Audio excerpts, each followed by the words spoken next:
freaking go! It is championship week in the SEC.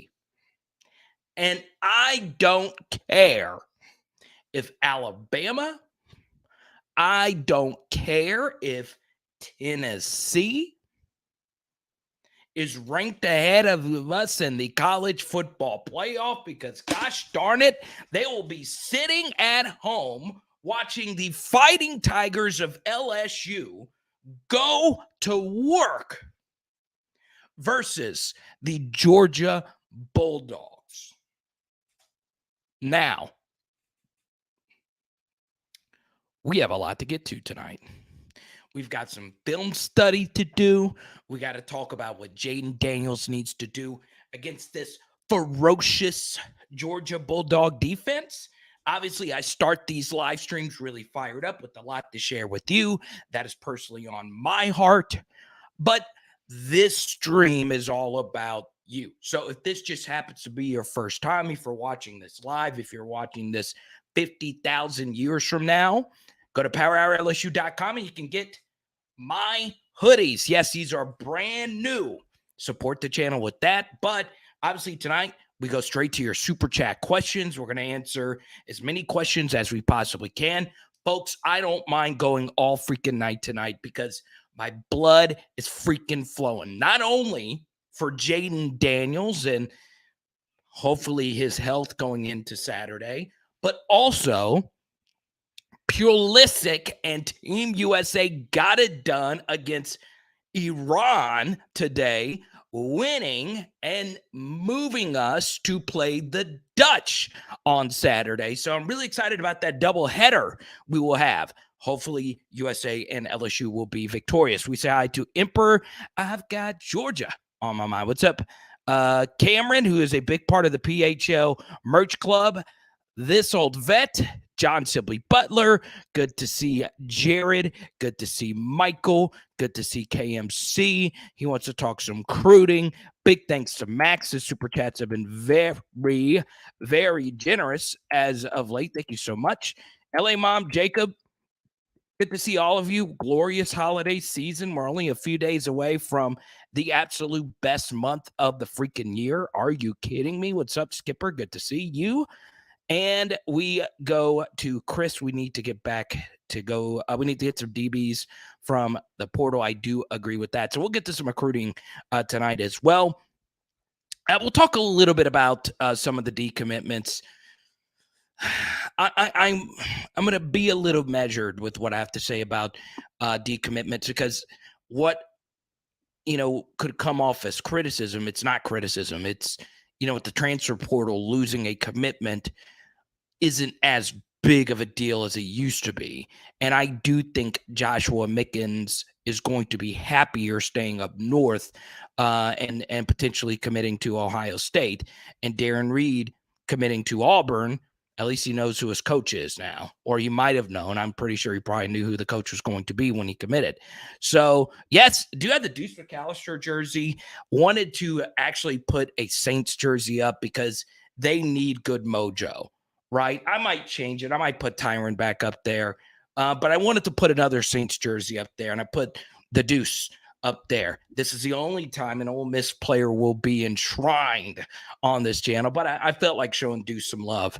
Let's go to Max's first super chat on cue. Their D, pause, is not as good as last year's, agreed, but they are more disciplined in secondary, ridiculous tackling in space.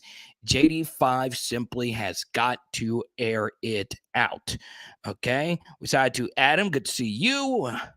So, yeah, let's talk about this. I do think for me, when I look at Jayden Daniels and, the air it out thing, and should he run more? Should he throw more? Obviously, he needs to throw more.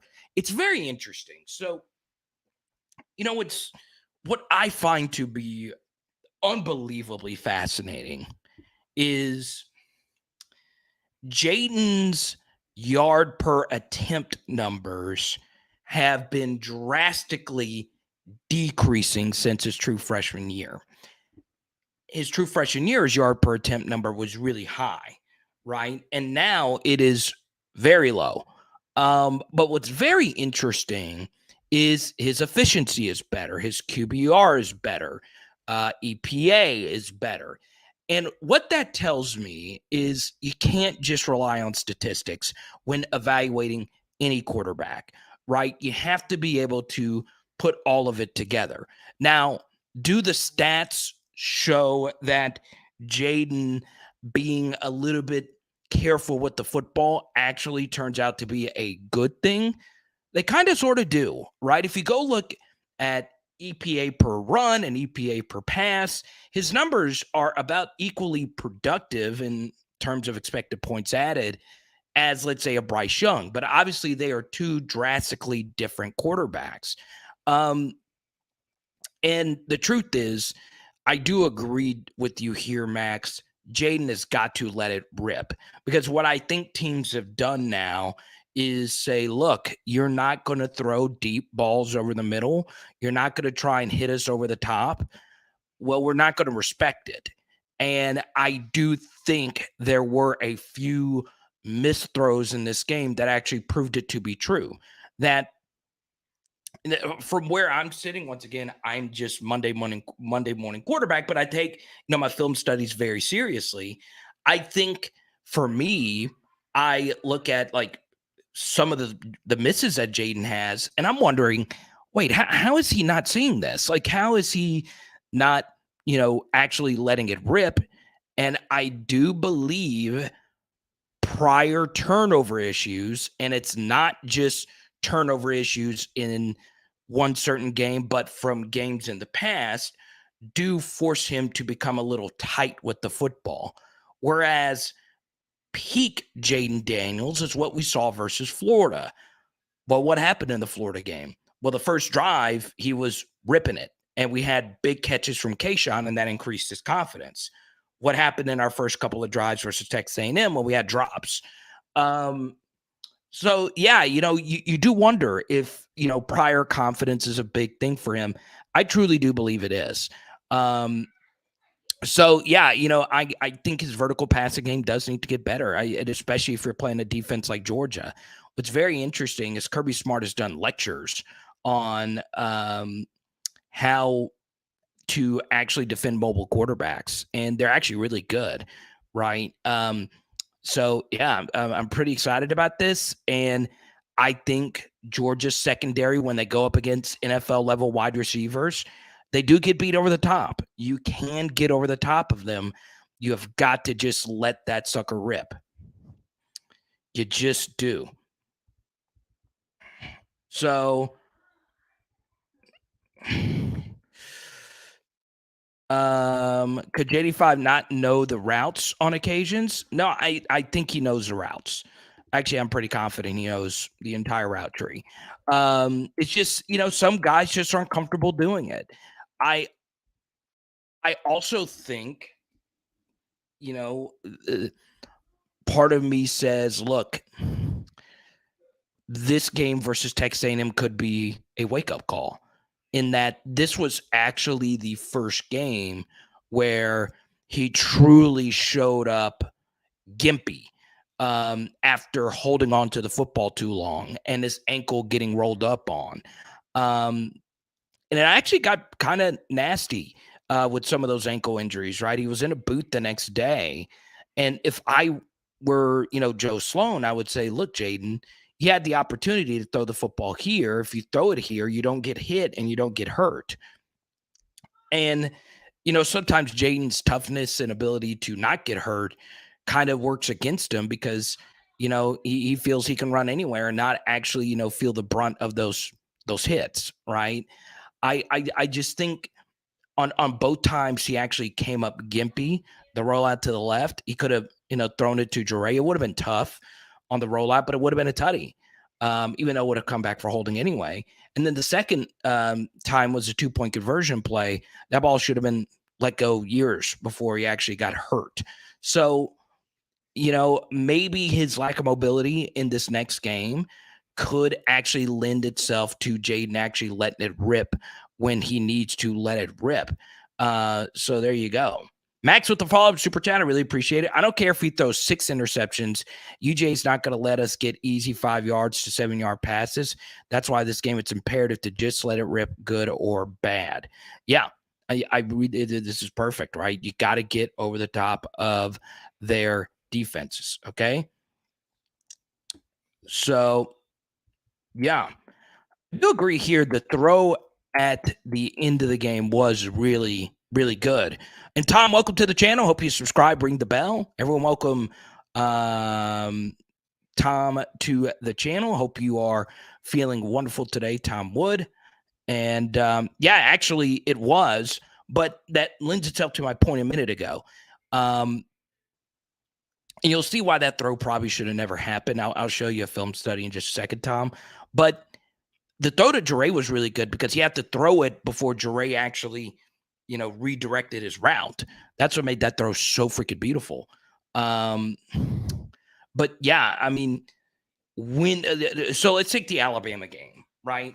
So even though he had some absolutely ridiculous runs in the Alabama game, for the most part, they were doing a good job of keeping him pressured in, right? And in that fourth quarter, the throws in that game from Jayden were of an NFL quarterback, right? He was, the Mason Taylor touchdown is what we remember, but the Malik throw was his best throw of the year on Eli Ricks. It was truly spectacular, right? So when he is forced, when the pressure is truly on him, he actually delivers big time throws. Another example of this is the opposite when the pressure is not on him. So let's take, probably his best deep sideline throw of the year was the throw outside of Malik, obviously, to Alabama. That was such a perfect throw, was the touchdown throw to Jure Jenkins. Well, it was a free play, right? It was an offside. So he knows he could throw that football down the field with no repercussions. So, you want Jayden to play more like that. And what was interesting was I went and looked at all the quarterbacks in the SEC, and Jayden's attempt numbers are about the same as a lot of the other quarterbacks in the SEC. The difference is the yard per attempt marks, and that's where the numbers tend to fall off. And what does that tell you? Well, he's not hitting deep passes, and it hurts. It's starting to hurt LSU in a big way. It did versus Texas A&M, and yes, it wasn't just him. The defense played bad, but Jayden's been phenomenal. He's won us a lot of games, but this last game, there were some opportunities to win the game through the air. Once again, the drops early did not help anybody's confidence, but man, it was tough. There you go. Yeah, I got your Walker Howard card right over here. Really excited to give it to you. I'm glad it's going to a good home. It really is sweet. Like, I'm not overselling it. Yeah, John Sibley. Can't wait to see you in Atlanta. Pretty excited about that. But yeah, a lot of it was the offense didn't have the football, and you're right. But this is what I said on the Power Hour LSU podcast, right? Apple iTunes, we release it, good stuff. I do think it is true that this last game versus Texas A&M, and we're going to move forward to Georgia here in a second. But if you want to super chat about Texas A&M, feel free. If you want to talk some recruiting, we'll happily get to it. But let me bring up this point right here. This is true. Possessions were at a premium. Texas A&M had, to me, what I think is a very underrated offensive statistic. They had a lot of second and third and shorts. And when you have a lot of second and third and shorts, that means you're probably going to run the football. That bleeds a full 40. Then you run for short yardage. You bring in different packages. Then you're just playing slower, and the drives are longer, and the game gets shortened. And A&M did a really good job of that. But I do think you can argue the opposite as well here, that the defense could say, look, we have dug the offense out of a lot of games this year. This could have been the opportunity for you guys to do the same for us. And, the opportunity was there. It really was.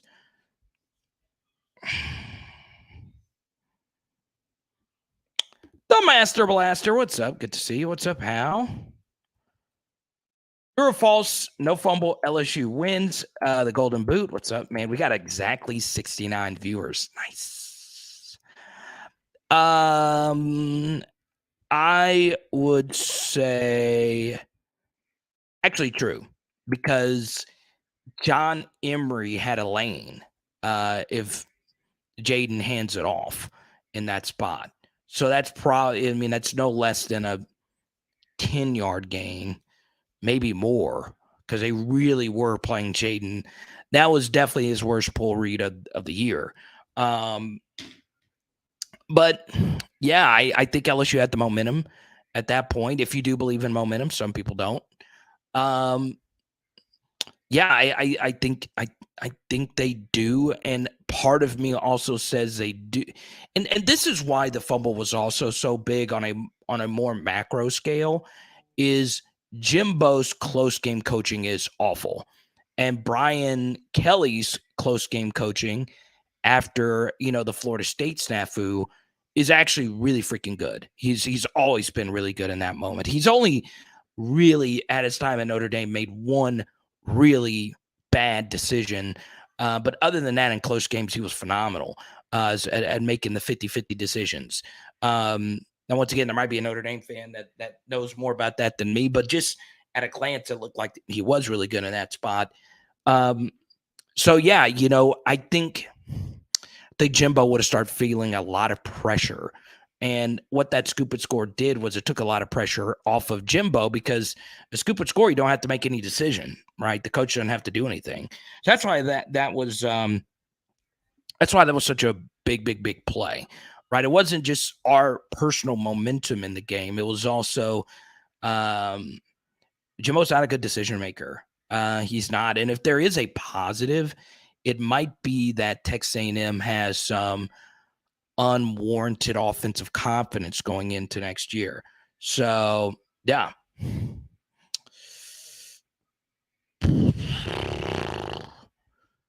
All right. What's up, Grant? Huh? Let's see.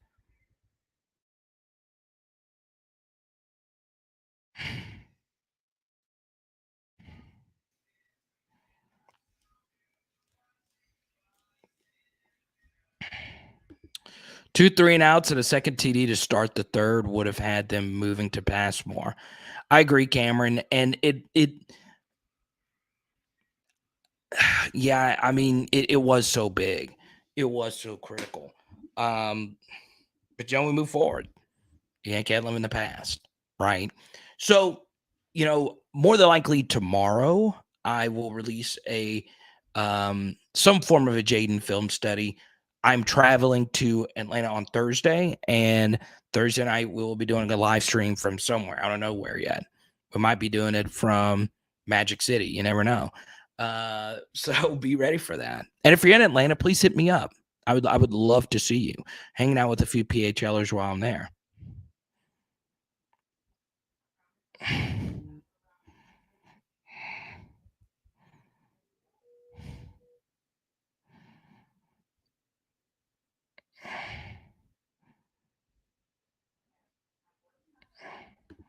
Very shaky. It's me breathing heavy. It's me being shaky. I promise you. I can't win for losing. Very true.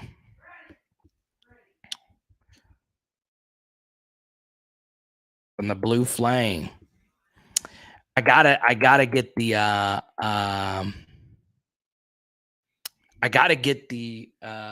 what is it? The Lou Williams lemon pepper wings, right? I gotta get the Lou Williams wings. I really do want it, like really, really, really bad. Yes, please, FACP. I'm definitely down to hang out. I probably should have just gone in on Friday, but I was like, why not? Let's just go. Let's just go. I was so freaking like on a high when we won. You guys saw it. I was like, we got to go big.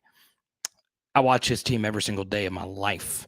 I might as well enjoy our most surprising outcome, right? Um, if we beat Georgia, do they still get in the playoffs? Yes. So this is the weirdest SEC championship game probably ever, because you are in this scenario, and look, there have been, except it was vice versa, Alabama against some of those bad Florida Jim McElwain teams, that just by default made the SEC championship game. There have been some 3-loss teams in this spot before, but this is the first time in the playoff era, I believe, that the winner of the game doesn't necessarily mean that that team is going to the playoff, right? So in this case, let's make this perfectly clear, because this is a really good super chat here from Skipper, and I appreciate your friendship and generosity. If Georgia loses, they are still in. If we win, we cannot get into the playoffs. Let me be as perfectly clear as I could be. We do not get into the playoff if we win on Saturday. We do not get into the playoff if we win Saturday. Now, it heavily affects which bowl we go to. If we lose, we probably go to a bowl like the Outback or the Citrus Bowl. If we win, we probably go to the Sugar Bowl. Okay? So, once again, if Georgia loses, they still get in. Michigan is a lock. Maybe, but no, they are a lock. Georgia is a lock at this point. TCU and USC, Ohio State and Alabama are on their heels. You know, the committee would love to put one, if not both of them in. I do not think Alabama has a path. I don't. I think Ohio State does. Even though, and this might sound controversial, I would probably put Alabama in over Ohio State. Now, I will get accused of SEC bias until the end of time here, but Ohio State's loss versus Michigan was so bad. They were blown out in the big rivalry game with a lead at halftime, misexecuted a fake punt, and they just ran you out of the building. I think, for me, Alabama deserves to get in with 2 close losses, or even Tennessee deserves to get in over Alabama over Ohio State. I like the fact that that game versus Michigan holds a lot of weight. Now, it's not going to happen because Penn State is so highly ranked, and Ohio State beat Penn State in Happy Valley. But if you actually watch that game, it was actually kind of sort of close. So I know the Ohio State Bucknuts are going to come after me, and Buckeyes, Bucknuts, or Bucky, whatever the mascot is, they're going to come after me right now, but that's fine. Okay. Ohio State, I think, should just be out of it. Now, let's go to John Sibley here. What do you see that Georgia does that the Tigers absolutely have to take away? What is the person that the Tigers have to fear? All right, so let's just go through, my initial scouting report of Georgia. Okay, so it obviously starts with Stetson Bennett, a really, really good college quarterback who will, if he plays amazing on Saturday, does have an outside shot at the Heisman Trophy. Caleb Williams is probably your leader in the clubhouse for that right now. But Stetson Bennett is where it starts. Really good quarterback who's kind of mellowed out a little bit recently. Ironically, his best game of the season was the first game of the season against Oregon, where he quite literally looked like Joe Burrow. He was doing some flat out ridiculous things. He is an amazing runner.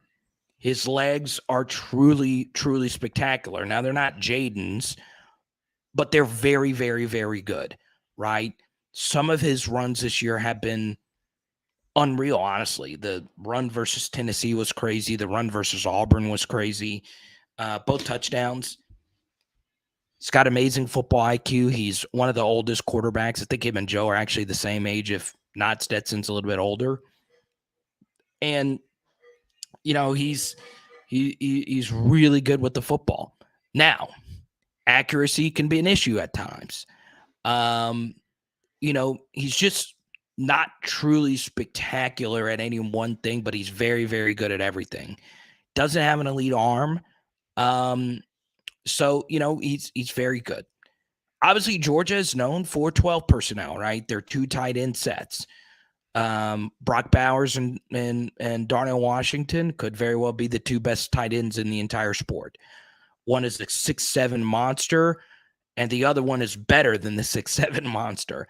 So that's honestly what makes him more unique, right? We've never really seen, a 2 tight end set have this much talent since, those Miami teams that Kellen Winslow, Jeremy Shockey,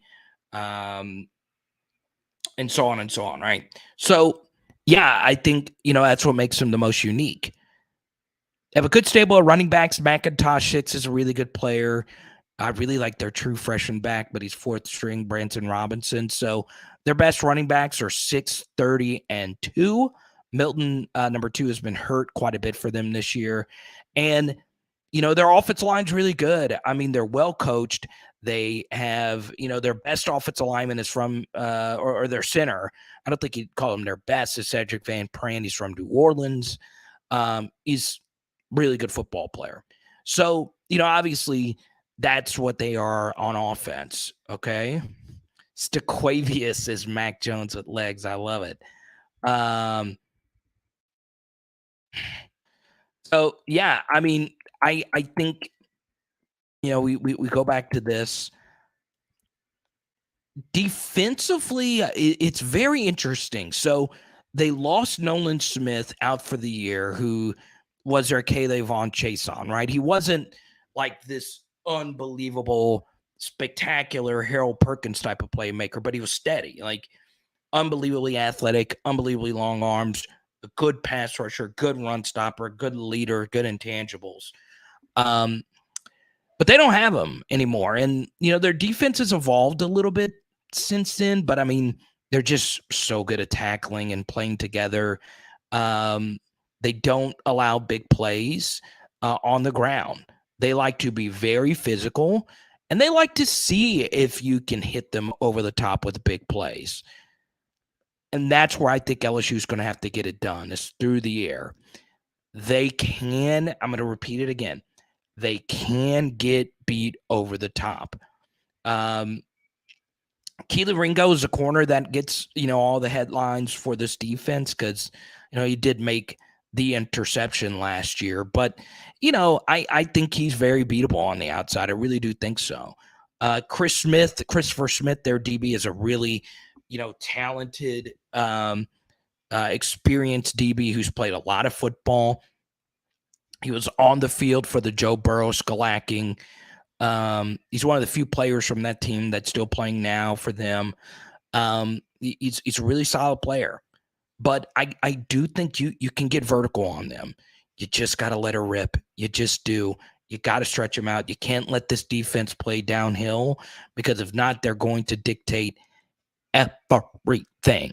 So, I me as someone that's very, not necessarily critical, but I look for my ball carriers to break a lot of tackles.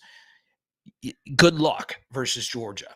That's why it's very important to get vertical on them, because it's hard to just, Fournette through them. It's hard to, have explosive runs because they just don't miss tackles. They're really solid in that department. So, and once again, like, Kirby's defense is just so well coached, and Glenn Schumann is a coach that's been heavily rumored for a lot of jobs. He's really good. He's very young, and he's kind of wanted to put his stamp on it. Last year he was sharing the DC title with Lanning. He gets a head coaching job, so Schumann's a guy that still has a little bit of a chip on his shoulder. He's also been rumored as a potential Nebraska hire for Matt Rule. I wouldn't count that out, to be quite honest. I know that sounds crazy. Why would you do that? Well, Kirby's a defensive head coach, and Schumann would say, look, I want some autonomy. I want to call all the shots, and that might be something he's interested in. So, yeah, that's my overall breakdown. Special teams are really good. Your typical Georgia team. This is just a really good football team from top to bottom. I do agree with Max, though. I don't think that this team is as good as last year's Georgia team, even though they do still have the potential to go 15-0, and the path to getting there doesn't involve playing Bryce Young. I do think that this team isn't as good as last year's. So we'll see.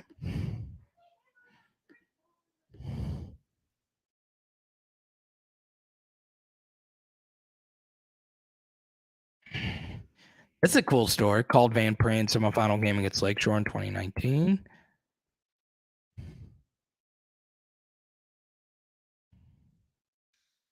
Up for the Sugar Bowl.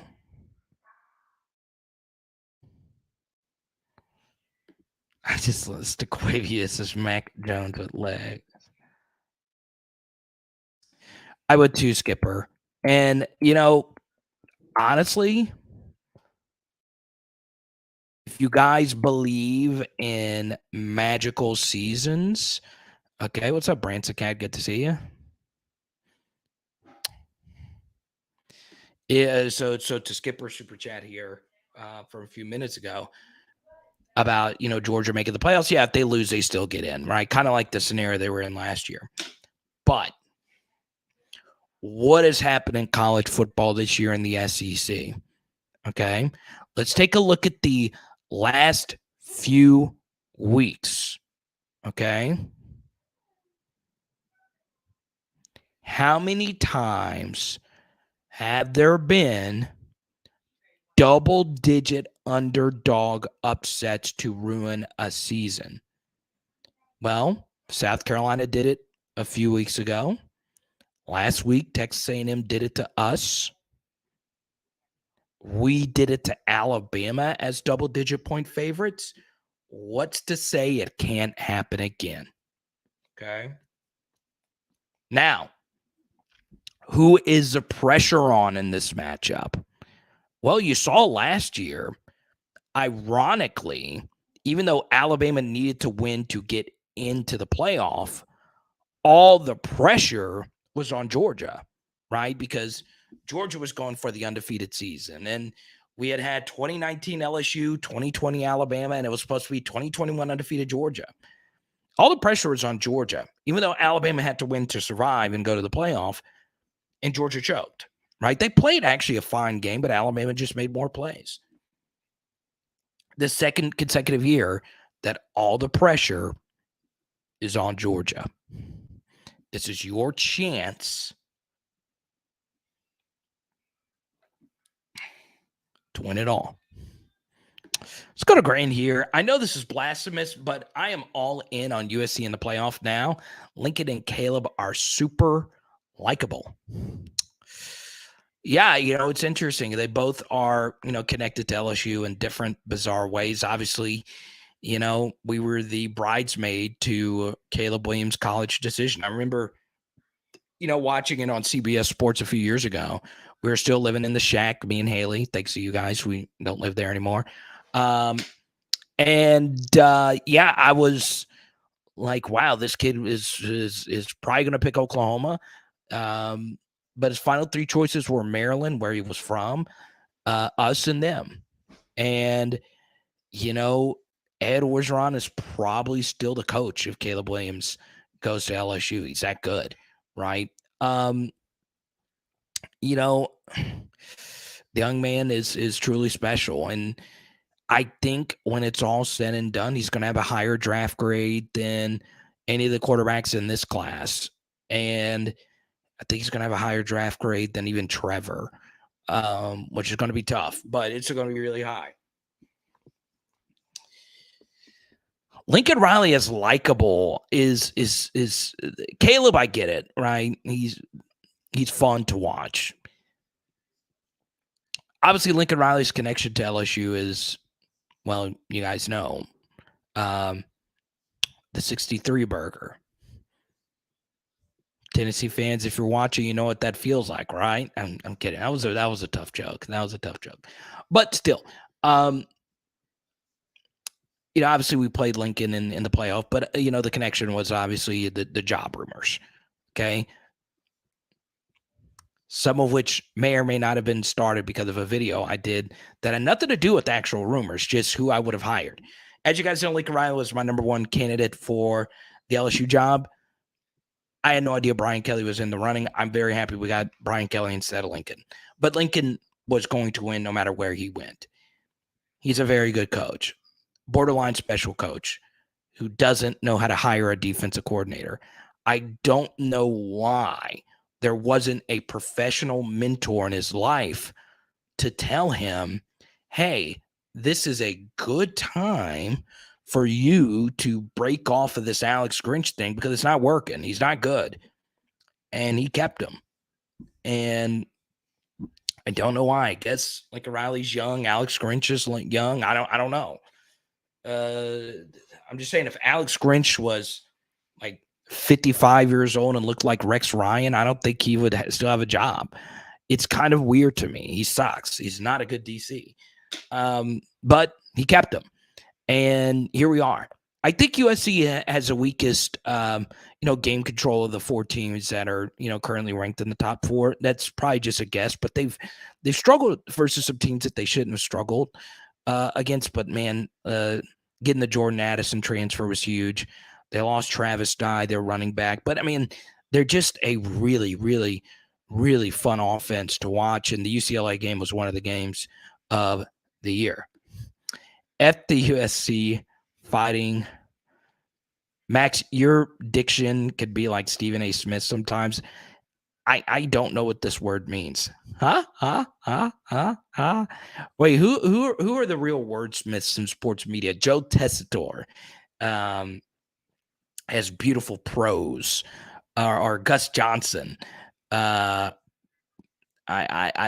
laugh at me all you want. I have a 2.7 GPA from LSU's journalism school. Shout out to the Manship School. I'm making you very proud. So yeah. So hope you guys are enjoying this live stream. Type Y for yes, type in for no. Are you enjoying the stream thus far? Thanks to all the generous super chats. My guys, Max and John Sibley, always holding it down, as well as my classmate Grant.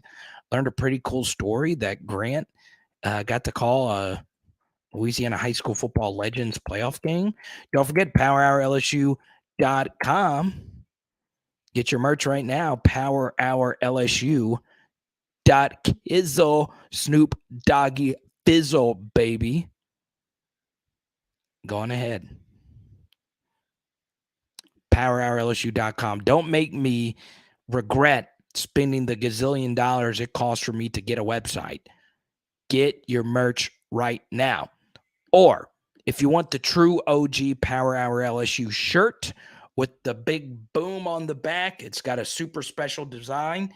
I'm still selling those. The instructions are at the bottom. And the next person that orders a shirt directly from me, okay, Venmo, Cash App, $40. Guess what? You get a choice between a Derek Stingley autograph card and a BJ Ojolari autograph card. I'll throw a Joe Burrow, Jayden Daniels, and a Kayshawn card in there as well. So you'll get your choice between one of these two. The next person that locally orders a Power Hour LSU shirt, you get both of these cards.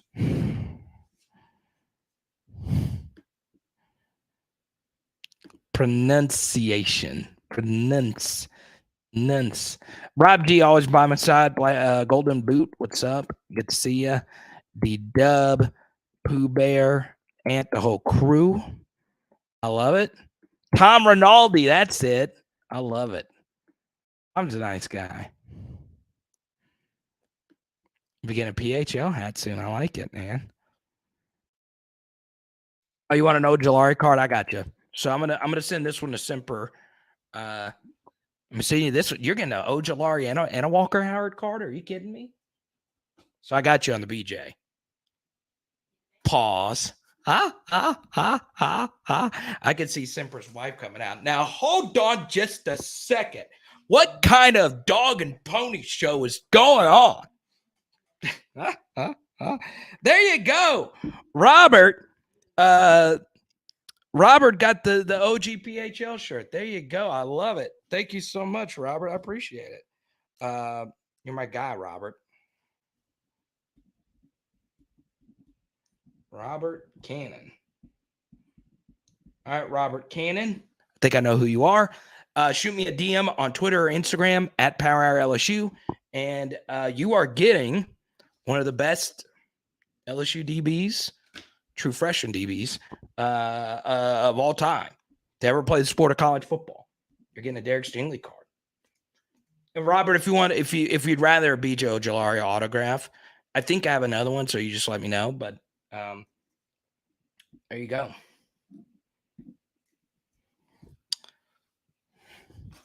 There you go. All right. Yes, that's what I thought. There you go. I'm glad to have made a really good friendship with you. I could tell how much you love LSU football. There you go. Good stuff. And you're a member of our Discord. Jacob, I got a hat for you, man. No worries. Can't get hats on the site yet because I don't have them. So it's different. The site actually makes the gear, right? The hats I had to actually get printed, and I'm going to have to do all the shipping on it. So I'm waiting on getting them before I do anything because I want to personally inspect them and make sure they're all great. It was tough. I'm not going to lie. I don't think, I'm going to be honest. This will probably be my only batch of hats I do. Okay. And there's not many of them. So once they're gone, they're gone. But once they made me this hat, I was like, this hat does feel really good. It is the most comfortable hat I think I've ever had. I was like, I got to get them. And I love the design of it too.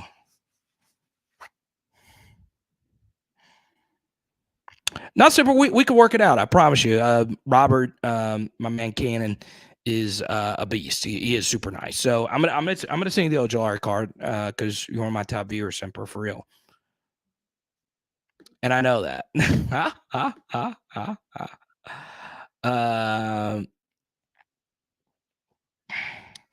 So yeah, I think and look,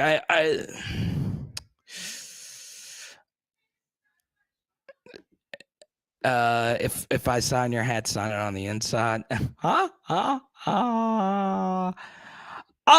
Look, I understand.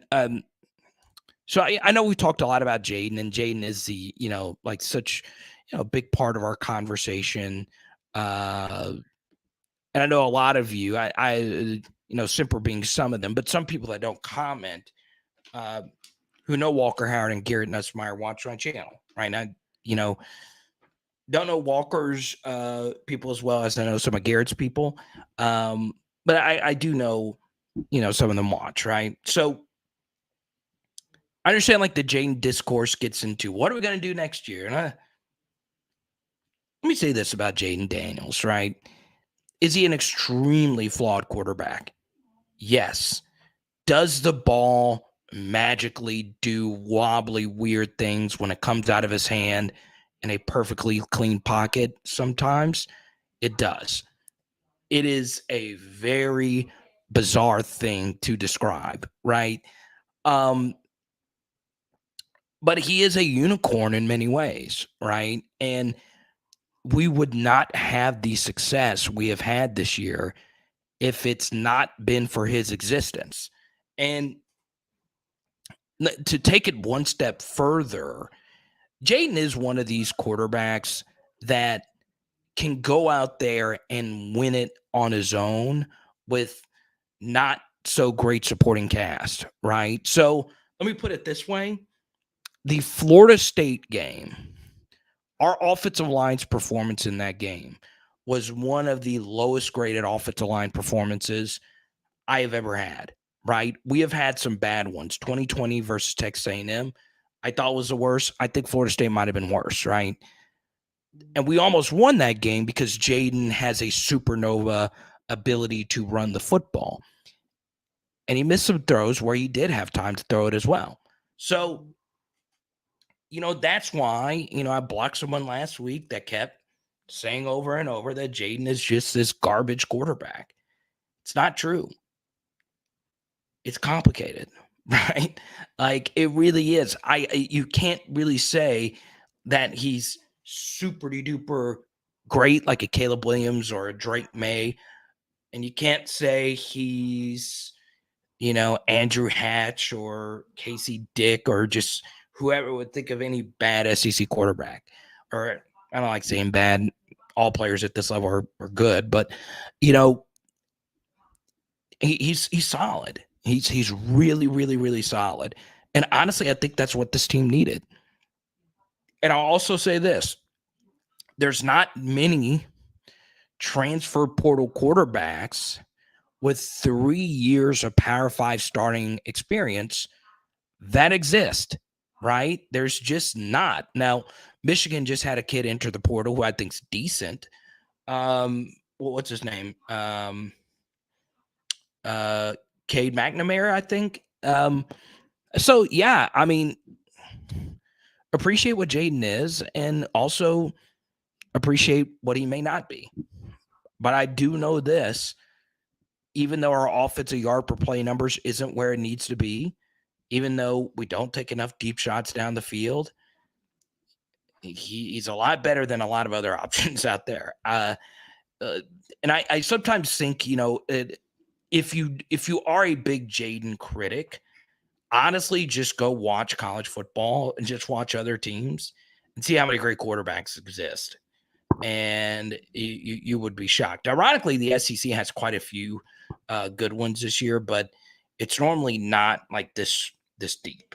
It's normally not. So there he is. That's my guy, Jason. And honestly, and Jayden is not Vince Young good, but it's kind of a Vince Young thing, right? Vince could win a lot of games without having a great supporting cast because, he can really, really, really play. He had ridiculous intangibles. So yeah, it's kind of the same thing. So Jordan, I won't spend too much time on this. I will towards the end, Jordan, but I am very happy with what Team USA was able to accomplish today. Now, it might not mean a lot to you guys. I promise I'm going to go straight to Jason's super chat here. But as someone who's played soccer my entire life, as someone who looked up to Kobe Jones, Landon Donovan, and those guys who really wanted to be those guys, I really appreciated what we accomplished today. Now, obviously, 2026, when the World Cup is here, is going to be our big year.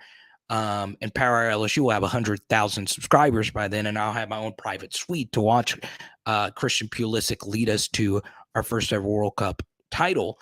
I was very happy with finding a way to grit out a win. Now, we made a few Ed Orgeron. I won't say Ed. Ed wasn't the worst at this. I'll put it this way. Some Les Miles-esque coaching decisions at the end of this game in terms of time management. But we found a way to get the dub. Let's go to Jason here. You guys know Jason's one of our fairest commentators.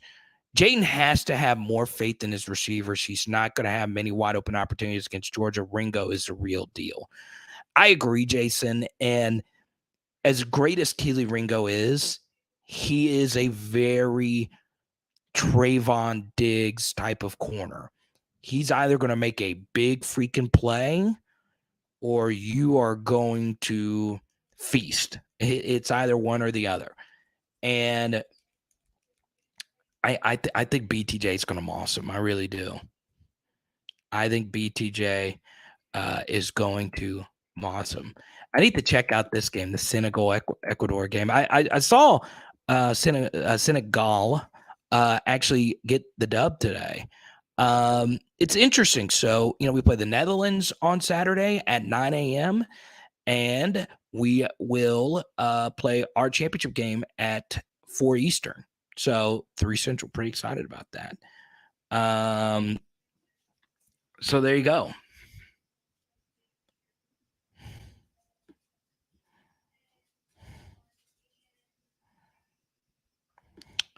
No, that's fair, old vet. That's fair. Yeah, you got to go out there and say, "Hey, BTJ, let's do the daggum thing. Let's go." Dre, all of them.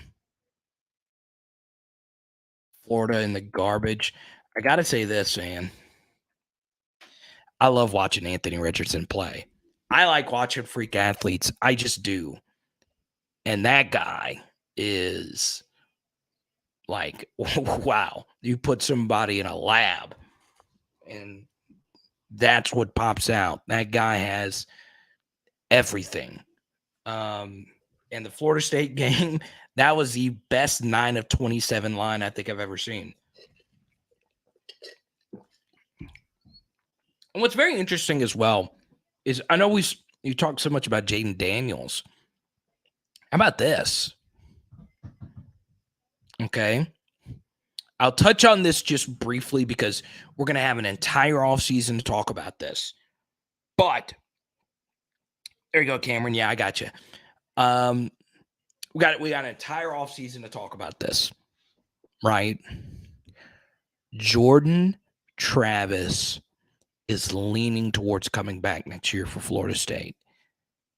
And, I think of some of these. Thank you so much, Jared, for your generosity, man. I appreciate you. You super chat on every live stream along with Jason and John Sibley and Max. I really do appreciate all of you, Grant. So you guys know I try my best to keep up with all the games over the years, right? And Jordan Travis's performance against us has to be one of the best quarterback performances versus LSU I can remember. Now, there have been some really good ones, right? And I know, my buddy T-Bob has a show now with Aaron Murray, but Aaron Murray versus Zach Mettenberger, wow.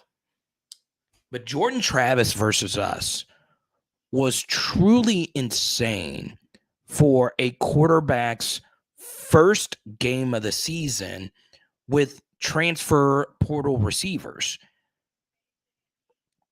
And I know he played a game the week before versus Dookie Kane, but that was really freaking crazy how good he was versus us. So it looks like he's going to be back next year. I just wanted to include that, man. He's good. I am really impressed by Jordan Travis and his run this past weekend. Are you freaking kidding me? You wonder why the Florida defense is so bad. They can't tackle worth a lick. Kobe! Need a big game from Jacobian. Good to see you, man. Yeah, he's got the 6'7" guy, but all the other guys just aren't really anything.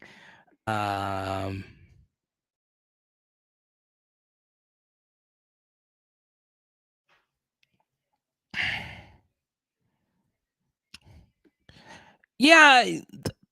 Okay. So, Branson, I think you've been watching me for a few years now. Paul Quaitch, your guy, I want to shout out Paul. I don't know if he's watching right now, but he made his first comment. He's been watching me for a few years. You guys know how I feel about wide receiver rotations, okay? And this is, I promise you, this is nothing against Kyron Lacey. Nothing. But I like my wide receiver rotations tight. I mean tight, right? 5 max, right?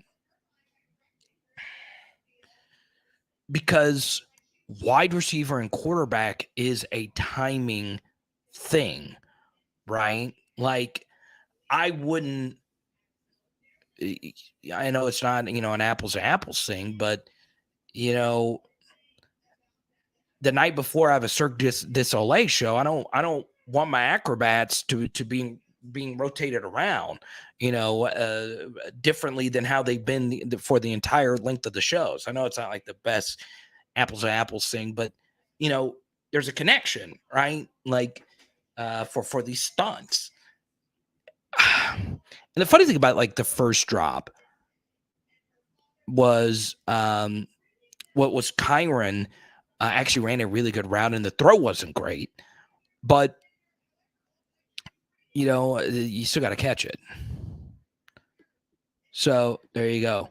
Vaughn, Vaughn, good to see you. I've seen you comment a few times. So I've gotten asked this question a lot. Why don't we run the Tennessee offense? And the reason why I've gotten asked this question a lot is because of, not really, I'm not big or anything like that, but I kind of got labeled as a Tennessee guy, right? With all my Tennessee predictions, going into the year. I love their offense. It is very simple, and there are some things you can replicate with that offense. And Denbrock started using some of the principles, not necessarily from that offense, but stacking your receivers to make it difficult, to guard them. I think we have done some wider split stuffs, but that offense is kind of an identity, and you've got to rep it a lot to truly make it efficient. So, yeah, what's up, Tobo? Good to see you. Everybody, welcome Tobo back. He works a lot. Magic City Power Hour. Wow. I can't put you back up on the screen. You just got me demonetized. Thank you. I appreciate it. I'm just kidding. This one's kind of crazy. Big cojones, Kelly. As the owner of Magic City, I'm looking forward to you coming to our adult establishment in the ATL on Thursday night. So if you want to provide me for my powerful 8,000 subscriber advertising that I'm giving you right now, feel free, Magic City, to send me an Instagram message at Power Hour LSU, and I'll do my show from there. I'll Thursday night I will do my show from Magic City.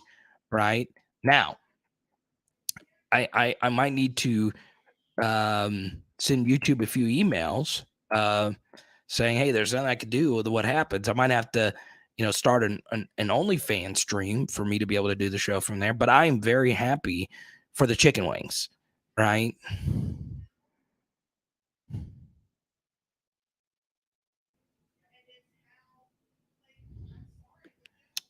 Agree with this, Leonard. Good to see you as well. But yeah, Jan, I like your I like your mindset, man. I do.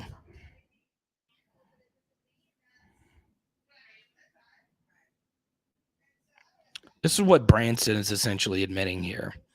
Okay. But yeah. I'm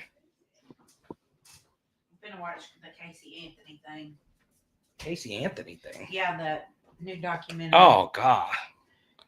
Oh, I was all in it with Nancy Grace. I remember the Nancy Grace thing. What are you doing in here? What are you doing in here? Come on, let's get a chew. Let's go get a chew. Let's get a peanut butter chew. Come on. There she goes. Come on, let's go get it. Come on. Shut your door, baby. Oh yeah, we were. Yeah, good to see you. Now back to the Magic City thing. That was a close call. I'm kidding. She wouldn't care. She'd be like, "Go, go, ha, ha, ha, ha, ha."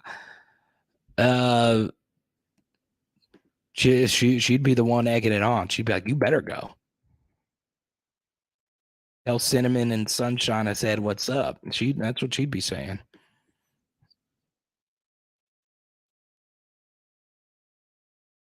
So, speaking of great things and my hey, all right. Speaking of wonderful things, USA. That is a very wonderful thing, Jacob, but that's not what's on my mind. Uh-oh. Emperor Pal's a winner tonight. Nate, 2 times. Good to see you. The season is not a success if we lose Saturday.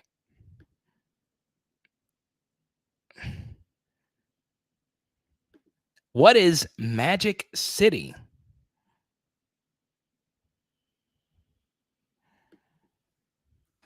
Where dreams are made.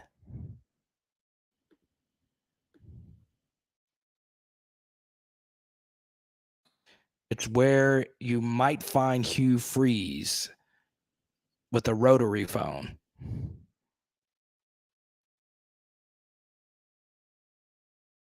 At that time for the Pressy collection.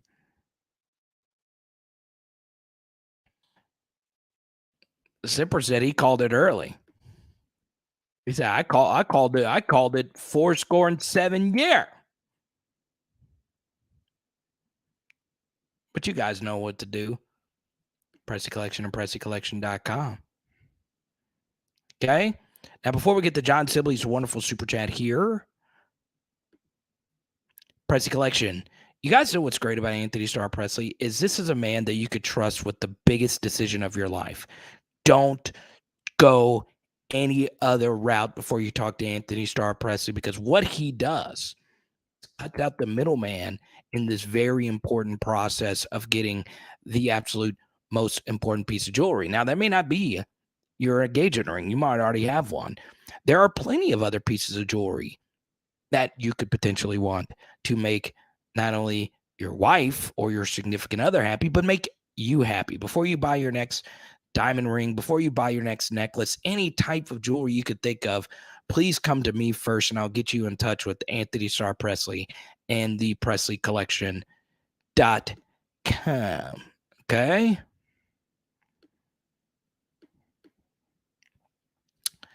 That was Rick for a second. Let's go to JD5. Could get injured early, although we hope not. That means Nuss better be ready to play. Could have the Matt Mock effect when he came in and beat Tennessee in the SEC championship game. That would be pretty epic. Yeah, that shows you your football acumen, John. I haven't even thought about that, the Matt Mock effect. Yeah, it could very well happen. For those that are not familiar, obviously, Rohan getting banged up and Matt Mock stepping in when we really needed it, and that was absolutely phenomenal. So thank you, John Sibley, for this very generous super chat. That is, I'm telling you, Pierce, yeah, he can. Code must be Friday night. Let's go. Bang Hammers, good to see you, man. It's been a while. Huh? My wife got a receipt from the Golden Nugget in Panama City. I told her it was an expensive chicken. Oh man, that's great. Yeah. So what do you dip the golden nuggets in? That's what I'd want to know. If I were eating a golden nugget, what would I dip it in? It can't just be barbecue sauce. I mean, it is the South. We just honestly dip everything in ranch. That's all we do. We just dip everything in ranch. Hey, look, this is. Hey, is that a Twizzlers? Let me dip this Twizzlers in ranch. Billy, I'm world class, man. 256 doesn't say anything else before he jumps in, or she jumps in, and we lose by 21. Really? Your first comment in eons on this channel, and you're bringing that negativity in here? Come on.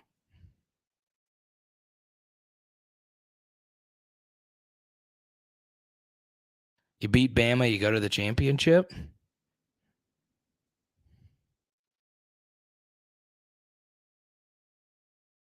There's Tyler.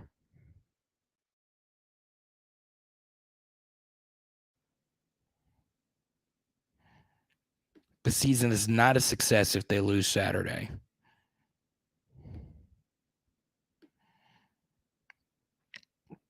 Poll question overwhelmingly disagrees with you. And the final result of the poll question is right there. Okay. There's John. John's first comment. That was funny about the rotary phone. There you go. John remembers those rotary phones. So that's what they're going to give Hugh Freeze. That's the issued phone. Hey, Hugh. Here you go.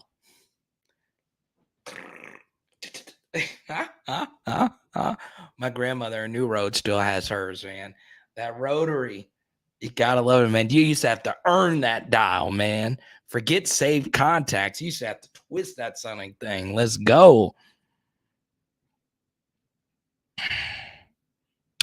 So, guess what? Just for you guys, thanks to our friends at the Presley Collection and PresleyCollection.com, as we welcome John to the channel. I better see some welcome Johns here in the channel.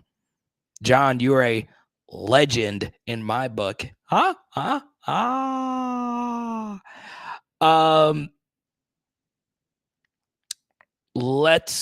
show Jayden Daniels. And these are my 3 favorite throws from the Texas A&M game. Let's go. Let's go. Let's break down what was a very difficult loss for our LSU Tigers. Still very proud of this group. Obviously going to play Georgia in Atlanta. Let's start off with a really good throw right here by Jayden. Good, quick, decisive throw to Jack Besh. All right, so we get to this 3rd and 2, and this was Jayden's best play of the night. He actually checked into this play. We were actually in empty. Jayden honestly audibled everything into this play. Now, he might have gotten some signal, but once he saw man coverage and once he saw all these numbers, he said, look, if we get straight man coverage, we know that if they're running 0 man, which is what they are doing right here, we know that this play, the Mason Taylor play, is going to work, okay? Is they try, Chaparral, the corner, to tell someone on this side of the line of scrimmage to pick up Kyron Lacey. Obviously, he can't because these guys are locked in 0 man, all right?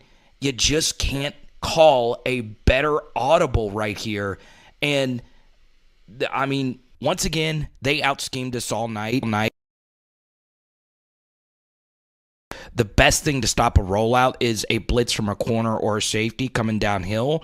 And honestly, there's not a whole lot Noah Cain could really do here. This guy is an elite athlete, Antonio Johnson. He just runs through Noah Cain. So Jayden just does something really special. He makes him miss and eventually makes him miss. And then, good job by Malik, sticking his hands up in the air saying, I'm open. Look at that throw. Let's go to the super chats. Let me know if you guys like the film studies on the Tuesday night. Type Y for yes, type in for no. So, Tari, I couldn't disagree with this more.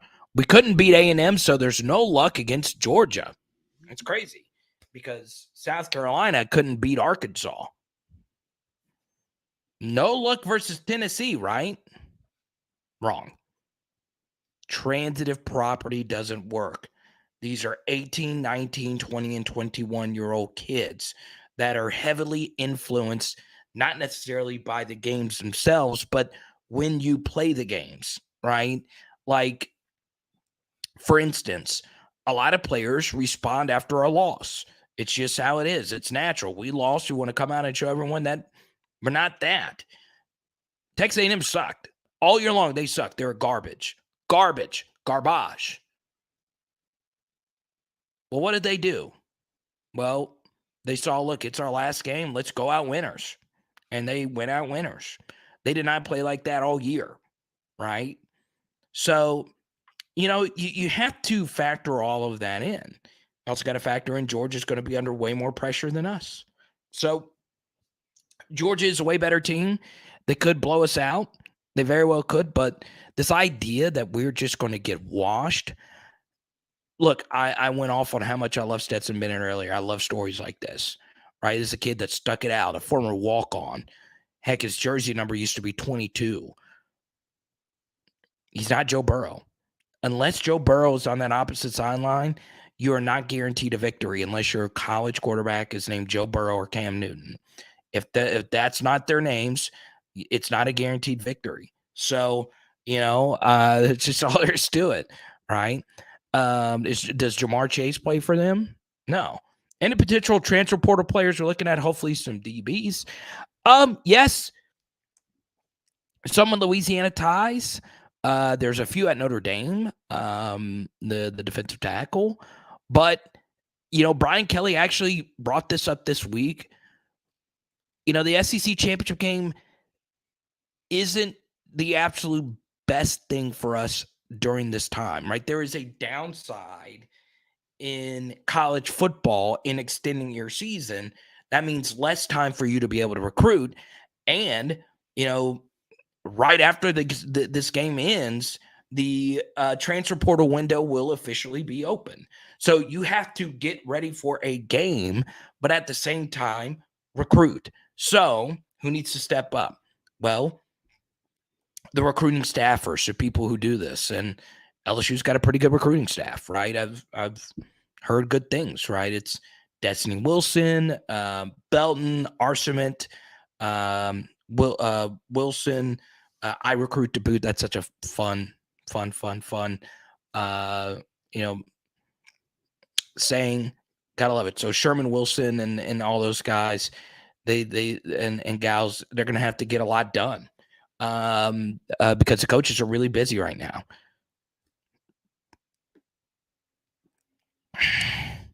Thanks, John. I appreciate that. Thank you for your generosity. From Colorado. Interesting. Your coach might be prime for a raise soon. Well, no, I didn't say that right. I know Deion Sanders is rumored for the Colorado job. I really hope that doesn't happen. I really, really hope it doesn't happen. The Jackson State thing is really special. It really, really, really is special. I've had a lot of family members go to HBCUs, and this is so cool that this is even a thing. College freaking game day, the most iconic brand we have in the sport. And an HBCU school, that was huge. I really hope the Deion thing doesn't happen here. I hope he doesn't go to a Power 5 school. Just stay where you are, because this has been really fun. A freaking 5-star Travis Hunter.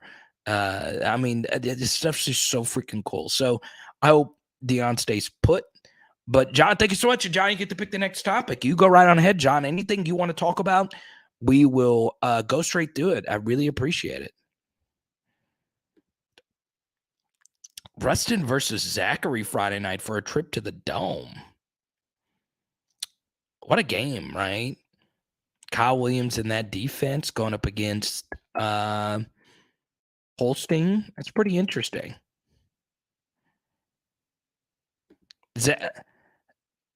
Pierce, you and James hold down the Rustin chapter of PHL.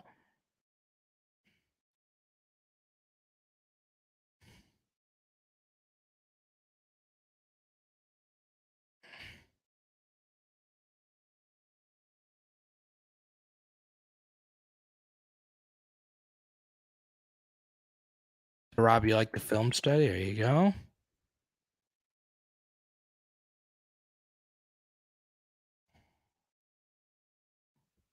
$318 by 7. Tyler getting in it. Let's go.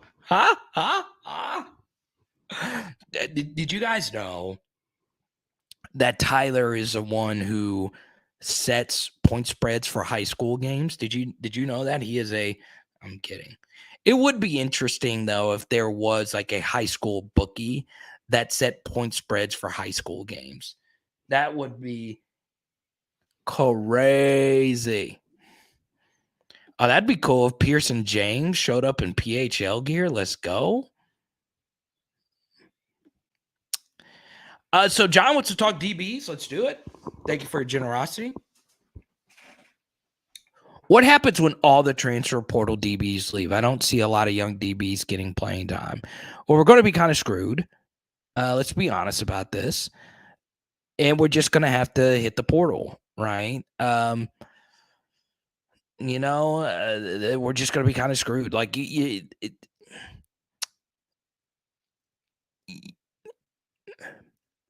and screwed's probably not the right word, but we're going to have to, like, strip it down to the studs again, if you will, because like you said, there's just not a lot of DBs that are getting playing time, right? It's a lot of fifth and 6th year guys. So Converse is for sure gone. Foucher's for sure gone. Greg Brooks is probably gone. He could come back, but that would be huge. Jay Ward's probably going to go to the NFL. And I wouldn't be shocked if we see him in the Senior Bowl. I think a lot of these guys are going to be in the Senior Bowl. Kobe Richardson's going to be gone. Gardner is getting some Senior Bowl love, even though he's not. I think he's a year 3 player. I think he's going to get drafted. I mean, he's a big corner. So, yeah, I mean, that's all our best DBs. So that leaves us with Sage Ryan, who's solid. But yeah, I mean, it's tough to keep rebuilding it. Now, what about the guys coming in? Well, we'll see what the Desmond Ricks and Javian Toviano. We'll see what happens with those dominoes. I trust Chris with a lot of my recruiting information. He feels pretty good about both those kids, and I do too as well, just from what I'm hearing. Desmond Ricks, you just got everything going for you here. He's your last official visit. He knows he will play a lot year 1.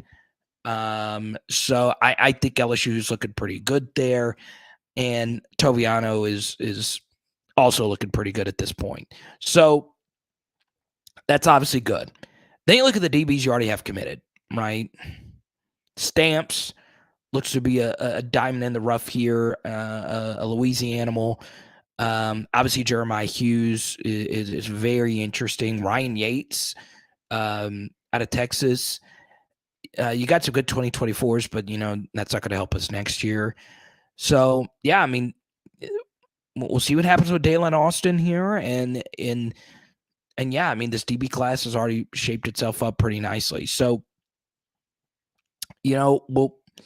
we'll see if we can get some true freshmen to play. Now, what about some of the other guys? What's going to happen with Ray Darius Jones? He was, I believe, suspended for this entire year. I don't know. What about LaTerrence Welsh? He's been mostly a special teamer. What about Jordan Allen? I do think the sleeper out of this group will be the Jayden Thompson Robinson. He is a very athletic, top-end speed corner. He's got the traits of an elite DB. The late pickup that they got in this last class has got some wonderful speed on him. Maybe he's a find going into year 2. A lot of interesting pieces mixed in there, a lot. And yeah, you're just gonna have to hit the portal. Now, here's a good thing if you're LSU, is you got a brand. You got a brand you could sell. Hey, look, we lost our DB coach. He's gone. We were fine. And we still got all these guys in the NFL.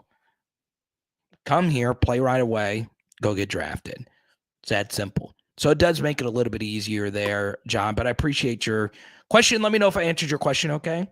And there you go.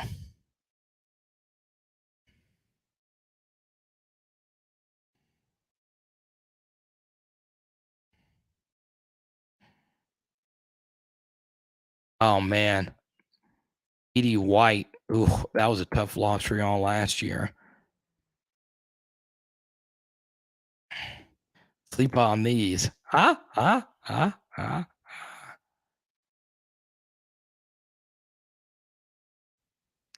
Sage should move to running back.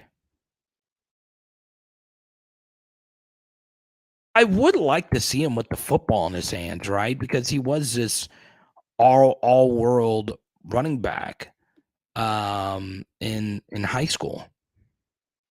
He played a lot of offense.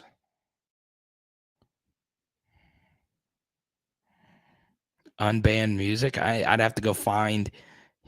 I don't know how to unblock somebody. So if I accidentally block any one of you, I'm sorry. I'd have to Google how to do that. Good to see you, Van. What's up, Danny? We haven't. I'm very late tonight and I have a basic SEC question. Have y'all talked about why Alabama was ranked above Tennessee in the college football playoff rankings when Tennessee beat them in head-to-head? I'm curious. So, Danny, thank you so much for being a part of the Patreon and being a really good friend of mine. And I'll put it this way, okay? It honestly depends on your philosophy. And I know Van's position on this because we talked about this a few weeks ago, this exact question. How much do you covet the head-to-head matchup? If you covet the head-to-head matchup and that trumps everything, then Tennessee has to be ahead of Alabama, okay? But answer this question. Do you think you will ever see Alabama get not beat, but chalk outlined by Spencer Rattler? Do you think you would ever see that from any Nick Saban team? I doubt it. I think that loss, losing late has always hurt more than anything. That loss was so critical. And not more than anything, obviously, but still, that loss, the way that they lost was brutal. And let's just say you're a committee member and you want to put Alabama ahead of Tennessee, right? You look at the computers, they're actually fairly similar. I could also say that in theory that Tennessee has been more dominant in their victories than Alabama. An Alabama loss in Tiger Stadium was a Tennessee win by 27. So, it's close. But if you are one of those people that say, look, if it's close, I am heavily weighing the head-to-head, guess what? I'm giving it to Tennessee. But I can also say this as well in defense of Alabama. And trust me, it makes me crumble inside that I'm defending Alabama. But Alabama is a Jahmyr Gibbs drop away from beating Tennessee. Okay? He dropped it. Tennessee's final field goal got tipped into the uprights. It was truly a magical kick. Alabama's kicker, who had been good all year, had a horrible game. And as great as our victory was over Alabama, we beat them by one play. Quite literally, it was one play, 1 point, winner take all. Box score was dead even between the two of us. So as much as Alabama's team isn't as good as the past Alabama teams, quite literally Saban's worse in quite some time, they're still really good, right? They're still really, really, really good. And, did they barely beat Texas A&M? Yes, they barely beat Texas A&M. I think it's close. I really do think it's close. And, I'll say this. I would prefer, and this is going to come off as such bad SEC bias, I know, and that's fine. I prefer Alabama or Tennessee over Ohio State. I just would. The Ohio State loss to Michigan just made me feel so icky. And the reason why is That's such a big rivalry game, and for them to just boat race you in your house, I just don't want anything to do with that. I don't know. It might just be because it's so fresh, but still. The truth is, neither one of them are going to come close to the playoff, Tennessee or Alabama this weekend. You know, I think Georgia's a lock. I think Michigan's a lock. And, I think one thing that helped TCU was how badly they beat Iowa State.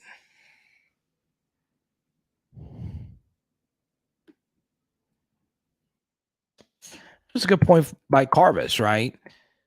Alabama had 2 games come down to 1 possession, and they won one versus Texas A&M, and they lost one. Not 1 possession, 1 play. They won one versus Texas A&M, and they lost one versus LSU, and the Texas game was quite miraculous. So yeah, Alabama, we're just not used to seeing them play so many close games. Okay, comment of the night. Huh? No hooker matters.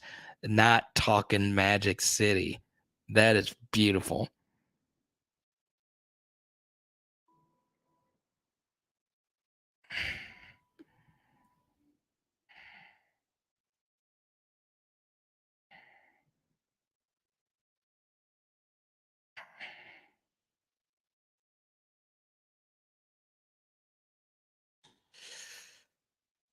Okay, so here's the thing about the transitive thing, and this goes to Tari's super chat.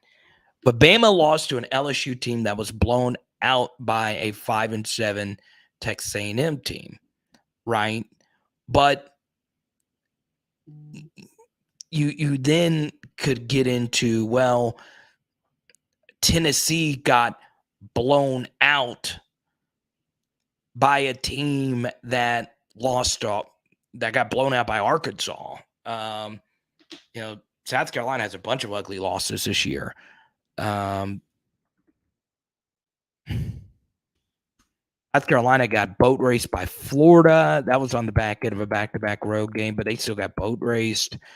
Georgia blew them out, and South Carolina also got handled by Missouri this year. So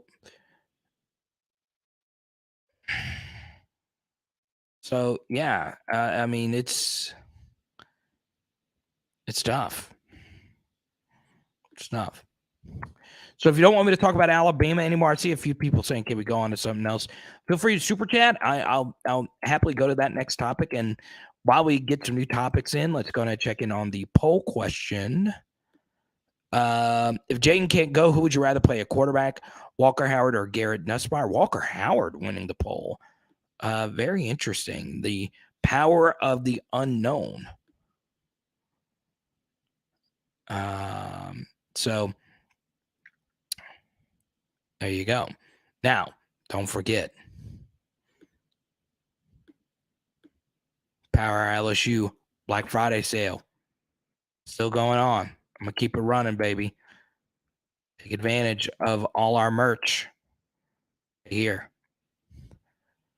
Brand new website. It's powerhourlsu.com. Okay.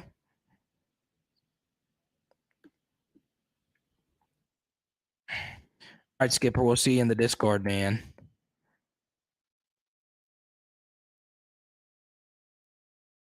powerhourlsu.com.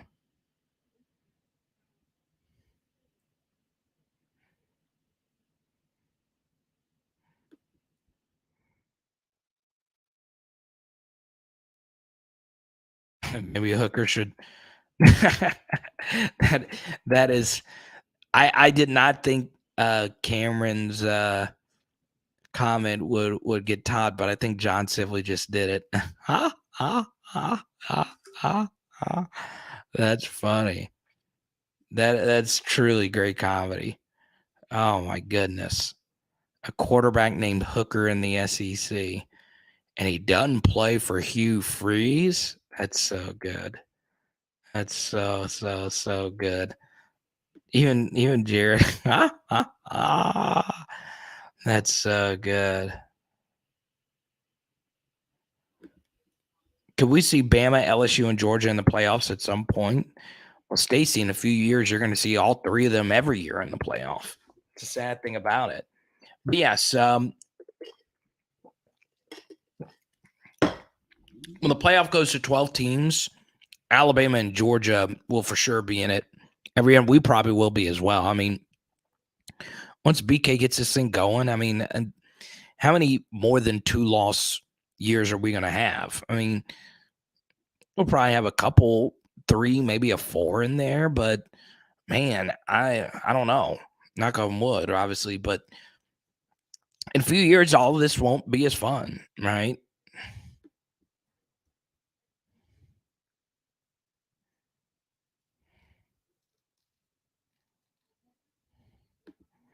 Delhi, such an interesting Burrow photo.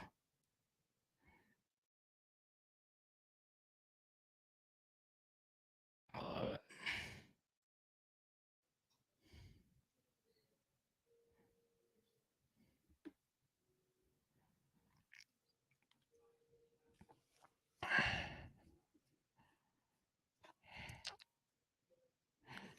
But yeah, in a few years, LSU can lose to Bama and lose to somebody else and still get in relatively comfortably in the playoff, right? So yeah, especially in 2024, hopefully the 12-team playoff.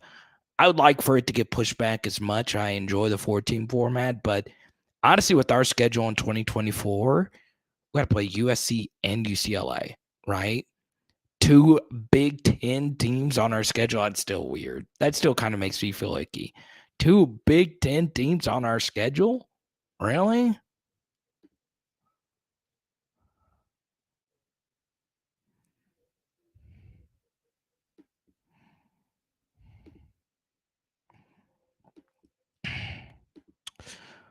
Uh, you asking me or John Sibley about the Auburn hire? I haven't even done a video on Power Hour SCC about the Auburn hire just yet, right?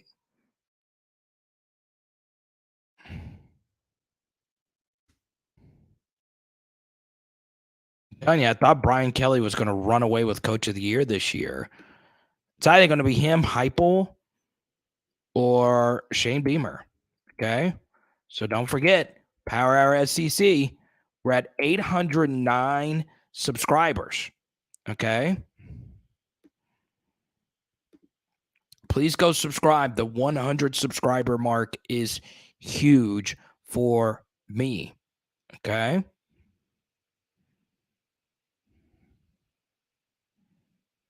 318, let's go.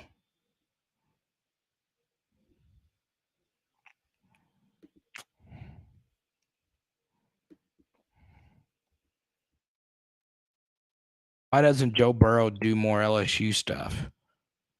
What? Wait, what? I'm trying to understand it. Why doesn't Joe Burrow do more LSU stuff?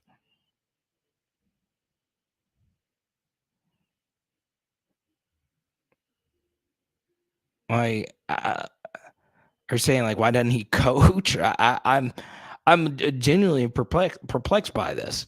He quite literally has us on his wrist every single day of his existence.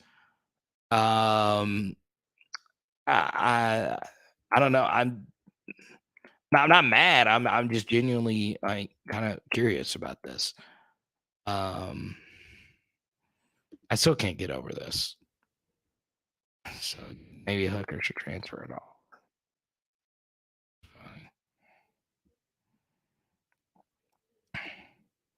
Like Tyrann Mathieu.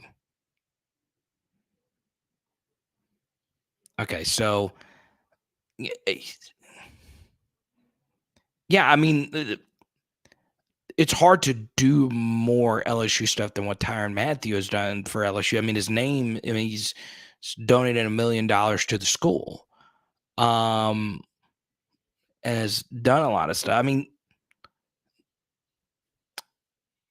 let me just focus on your initial question. Why doesn't Joe Burrow do more LSU stuff? Well, he's a franchise quarterback for, a multi-billion-dollar organization in the NFL. Like, as big as he was at LSU, that was, 1 year. Well, actually 2, he was a starter for 2 years, but the 1 year where he was the supernova star that he is now. Cincinnati, he is there for proverbially eternity, right? As long as he wants to be. So playing quarterback in the NFL, I'm just coming from someone that does film stuff. If I read an NFL playbook, which I have, it's hieroglyphics, right? It's hard. It's really, really, really hard. And Joe's obviously really, really good at it. Quarterback is different, right? And of course, Tyron now plays in Louisiana, and he's from Louisiana. Joe is obviously from Ohio. So yeah, I mean, Joe's time is just so limited now. I'm not just, defending him, it's just the actual truth. But this guy wears an LSU band on his wrist every single week. He's never said a bad word about the university. Is our biggest, star. Obviously, along with Jets and Jamar and Tyron and Odell and all those guys. But Joe does a lot. I mean, he was here for the freaking spring game, a spring game. So yeah, I think Joe does a lot for us. And even if he never did anything for us, I wouldn't give two darns, honestly, because he exceeded what we even thought was possible at this university. Let's be honest, there's a single one of us, there was quite a few of us that thought forever we were just cursed at the quarterback position. And we had some good ones, but we never thought, like a Heisman Trophy winning quarterback would ever come through here, right? So number one, I think Joe does do a lot for the university. I'm not just saying that because Joe is Joe, and I have 1,000 of his bobbleheads, and I have a painting behind here, but he does a crap ton. And number two, being an NFL quarterback is really hard. There's honestly maybe like 5 elite quarterbacks in the NFL, maybe 7 to 10 elite, just depending on what your definition of elite. There might be 20 of them we would consider a above average to great starter. It's hard. It's really, really, really hard. So, yeah. But yeah, I was just I addressed it because I was just so perplexed. I'm not mad at you, Emperor. It's fine if you brought it up. You can bring up anything you want. But Joe's a GOAT, right? And even if he wasn't, the guy still does a lot. If LSU wins this game, I'm running butt ass naked, not the peach emoji, but you were saying I like the play on words here. Instead of you okay, this is going to be one of those things. I wish Caucus was here because he always likes this. He spelled but correctly, but the but as in like ass is he's saying ass, like not like the butt ass. So Cast a Legend spelled but as in the conjugation correctly. But as, instead of using like the peach emoji, correct pronunciation of as, he used the adverb. But this is the noun ass instead of like ass. So you misspelled but as in but. But you could be saying instead of running I am running, but I'm naked. You could also be saying that. But either way, there will be nudity in Cast of Legends neighborhood. Hide your kids, hide your wife if LSU pulls the upset.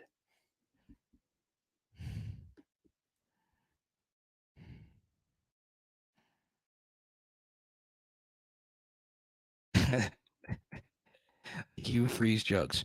Freeze could offer Booty NIL deal, then he could legally pay for Booty.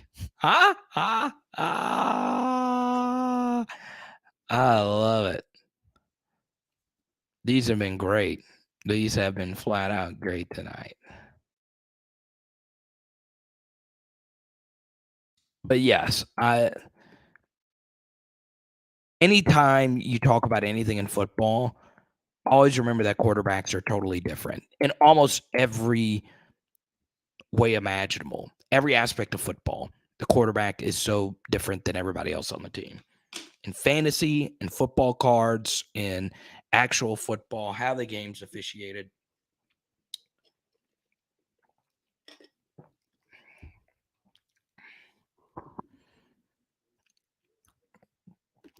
Oh, we're gonna do the pronounce thing again. I love it.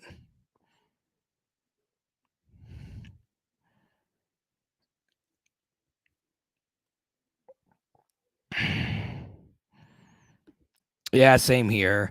I'm gonna be honest. Like, I love the Saints. They are so tough to watch right now. Like, I can't really watch NFL football anymore because on Sunday I'm cutting the film study. But I'm dead serious. They just have no sauce right now. Like, put Jameis back there for goodness sakes. I don't need to see Andy Dalton anymore. I just don't. But the coaching is stale. And this kind of goes in with the Hugh Freeze thing, right? I don't think people quite understand how difficult it is to get a head coaching hire right and how important it is just to get it right. Okay. Good example here. So the NFC South in the past decade, all right, before all four of these franchises made their last full-time hire at head coach, all four of the NFC South franchises had that coach take them to the Super Bowl, right? So Ron Rivera, Dan Quinn, Sean Payton, who won the Super Bowl, obviously, and Bruce Arians, who won the Super Bowl. All four of them hired horrible replacements. Dennis Allen, you see it, he's bad. He's just objectively terrible at being a head coach. You give Todd Bowles Tom Brady, he still can't win. He punted from 4th and 2 from the positive 37-yard line this past weekend. Game went into overtime. Thanks to very conservative coaching, they lost their best offensive tackle in overtime. Todd Bowles is still a bad head coach. Good DC, Dennis Allen, good DC, bad head coaches. Matt Rule got one of the best NFL head coaching jobs of all time. It's back in college. Okay. Arthur Smith, we'll see. But my goodness gracious, I guarantee you, if you drafted Kyle Pitts in fantasy, there is not a human being you hate more than Arthur Smith right now. But he's actually a decent coach. So maybe that works out. I don't know. It goes to show you how much of a crapshoot all this stuff is, right? And I also think, even though it's a small sample, and look, coordinator hires have worked out in the past at other stops. I do think you should tabula rasa each and every coaching search, strip everything down. And I sometimes do think just hiring an outsider is always the right thing to do. I truly do believe it, right? Like, I don't even know if Ryan Day is a good coach. I don't. I don't. I've watched his seminars. They're really good. I am not sure if he's a good head coach. I just don't. Sometimes I just think you've got to just hire somebody from outside to come in and clean everything up and change the culture. But maybe I'm wrong on that. Maybe sometimes you can hire from within and it work out. It worked out for us with Coach O, but it doesn't work that way for a lot of people.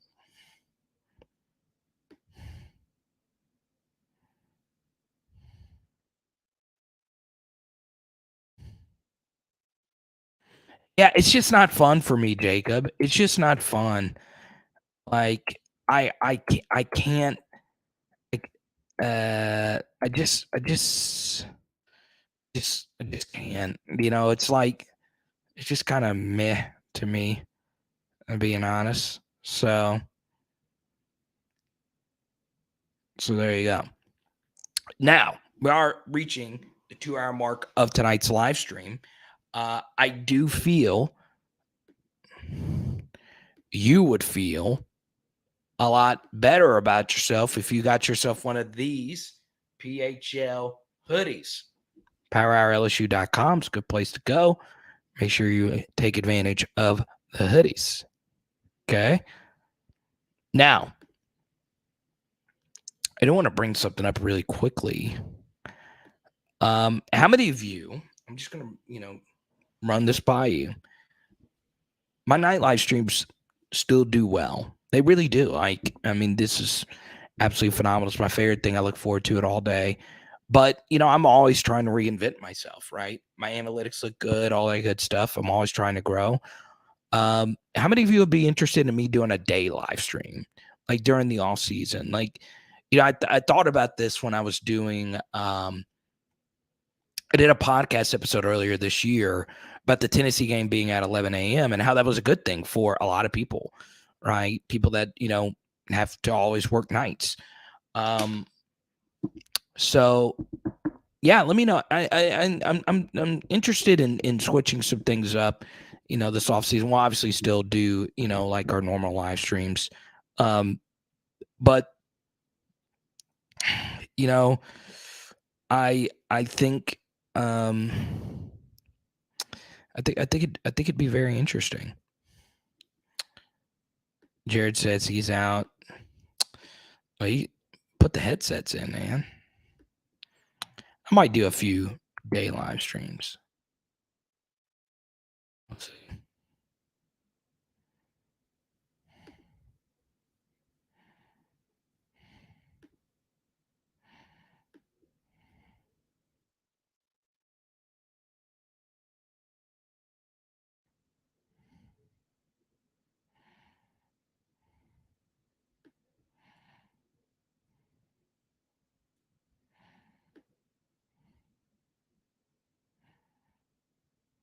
More days, more equals better.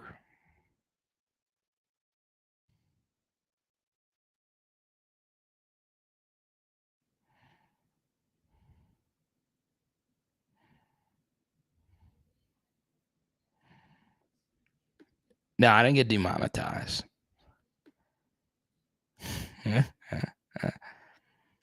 I love Cast a Legend.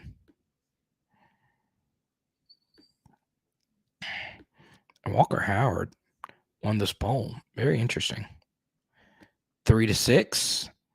I don't know if I could do 3 hours. Actually, I do 3 hours all the time.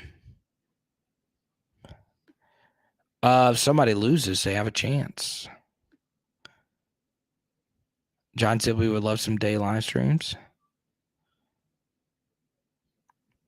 D'Amico Ryans, that'd be interesting.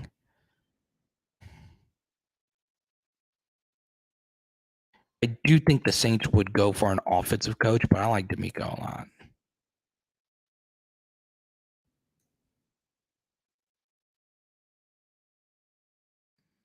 Dennis Allen, man. We're just stale. We're so stale. Like, would trade 2019 for 5 winless seasons. That's true, old vet. Majority of the people I would say yes are not here. They work nights. That's true.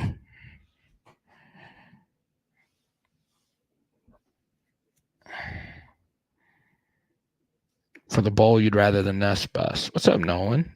Good to see you.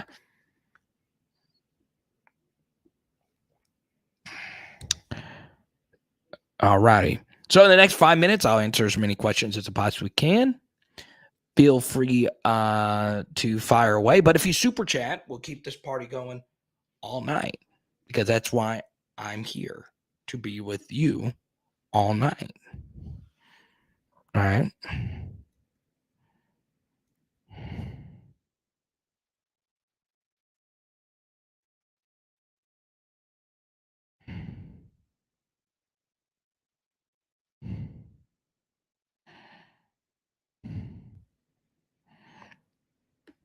Caleb, good to see you.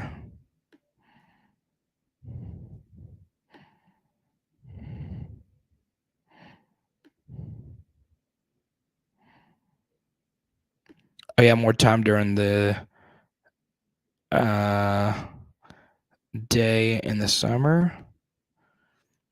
So YouTube Shorts, you want me to do more short form videos, like quick little 1 minute videos? I've done some YouTube Shorts this year.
Who's the OC for the 49ers? Well, it was McDaniel.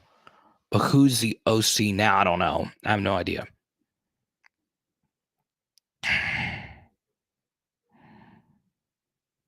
Trent Dilfer to UAB? Did that actually happen?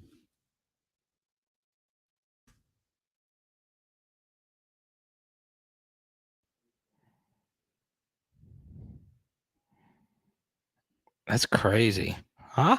I know he was a coach at the high school level. That's nuts.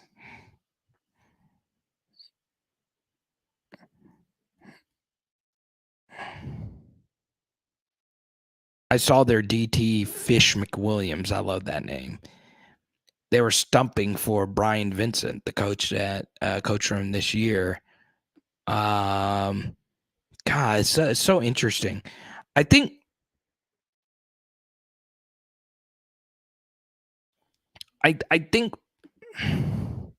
some of it is he is really well connected with the high school stuff because he's been doing the Elite 11 stuff. Can our O-line give their D-line HE double hell for 4 quarters? Maybe. I am concerned about the middle of our O-line going up against their DTs, but who knows? We might come out fighting, and we'll see.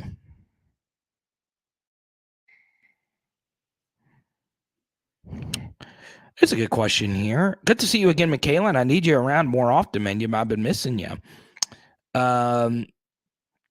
Gladly answer this. What's the likelihood of Denbrock to Cincinnati?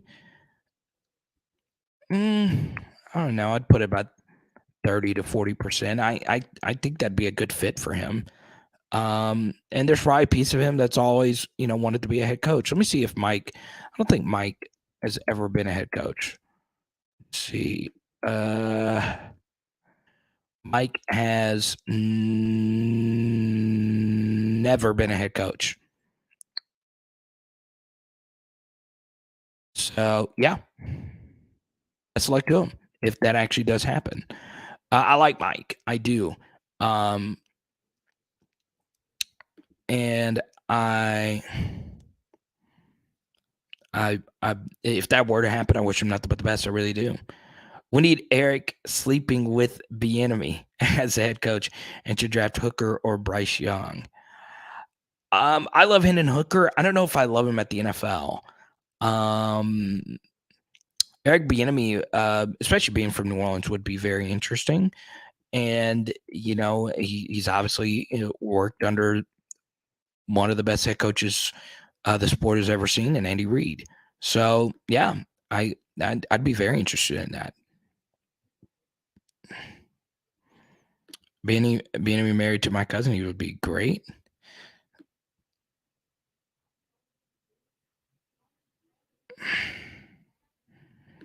Pivot podcast with Ryan Leaf, sure.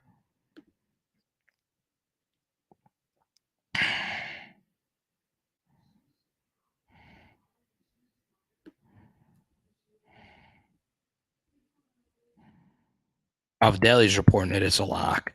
You know what's funny? So I have a lot of respect for Ross. I've known Ross for a long time, right? He's not like a close friend or anything like that. And followed me on Twitter.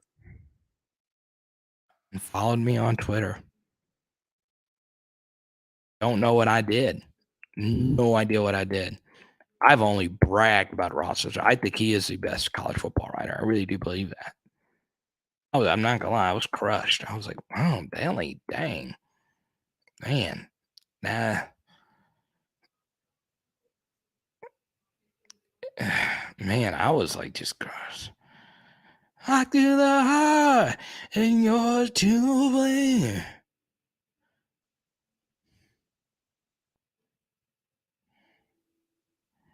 Yeah, he's at SI, man.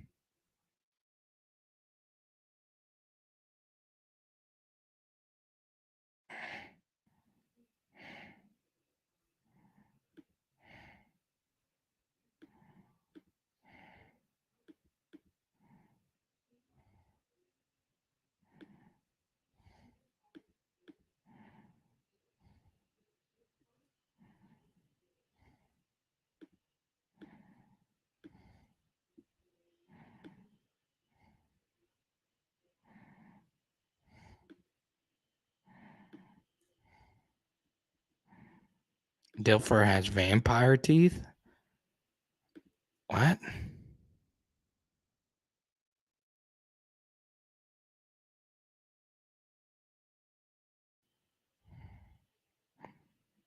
I see it. He does have a few vampies.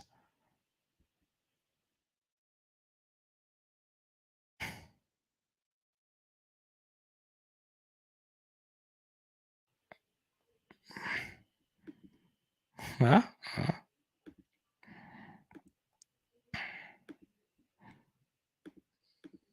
Let's see if we could see a few vampies in here. I love it.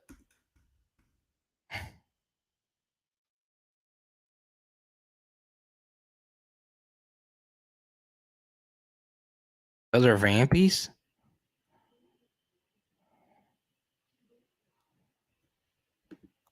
I'd love it. I'd love to see Tom Herman get another chance.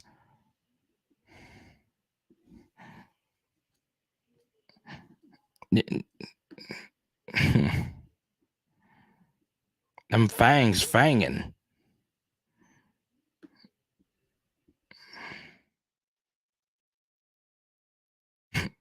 That's like creepy. It's just a headshot.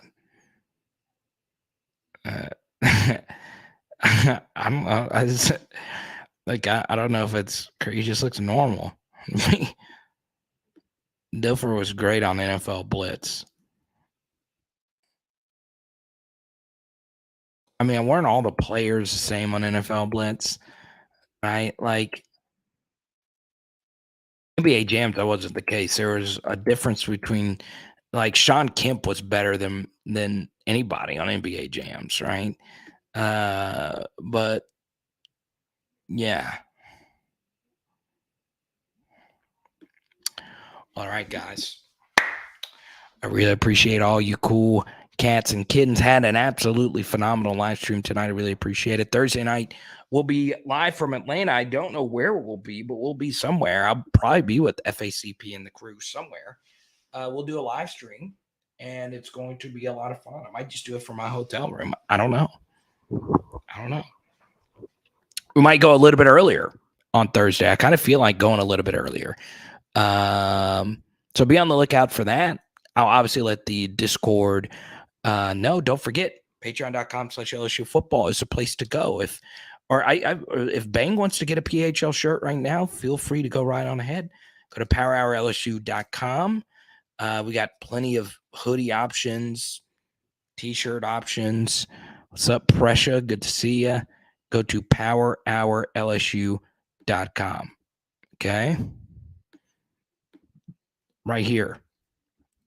Brand new merch set at the site, powerhourlsu.com. And I enjoy you in there, Branson. So if you want to join our PHL Discord, all you got to do is join our Patreon. You get all my film studies. And tomorrow, my advanced scouting report on Georgia will come out. We do an advanced scouting report for every one of our opponents every Wednesday. So be on the lookout for that. Magic mics would not be too loud for a live chat, right?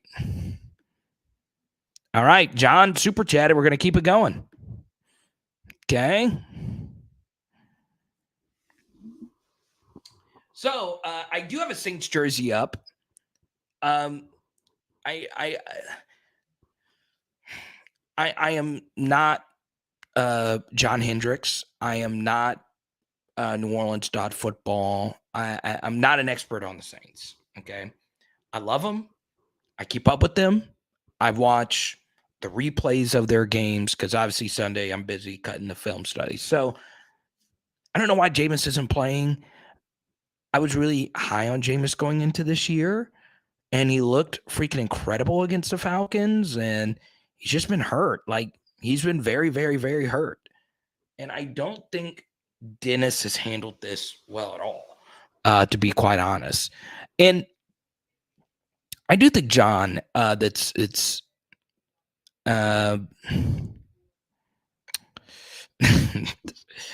funny. Tell you, got to put the Chris's dessert order in now. Don't wait till the last minute. That's such a funny inside joke. I love it. I do think this is very important, right? So this goes along with Mike Denbrock as well. Being a coordinator and being a head coach is so, like, it's just totally different things. Like, it really is a different, it's so different, right? Like, head coaches have so much BS you got to do. The press conferences, the media, you got to people please. You know, it's a lot. It really, really, really is a lot. And, you know, mentally it can, it can crush you. It really can. So, you know, I just think Dennis Allen's brain is broken. Some coaches at the NFL head coaching level, they just get fried, and, you know, Dennis has just not done a great job coaching this team. The funny thing about it is, you know, Chris Olave looks amazing. Shaheed looks like something, right? But, you know, I think also something else, and this isn't, you know, really a Jameis thing, John, but, you know, I think one thing that is very, very, very important when discussing the NFL is guys get washed really quickly in this league. They really, really, really do. And I'm not saying like some of the Saints' older players are washed. It's just they're not playing the best football of their career.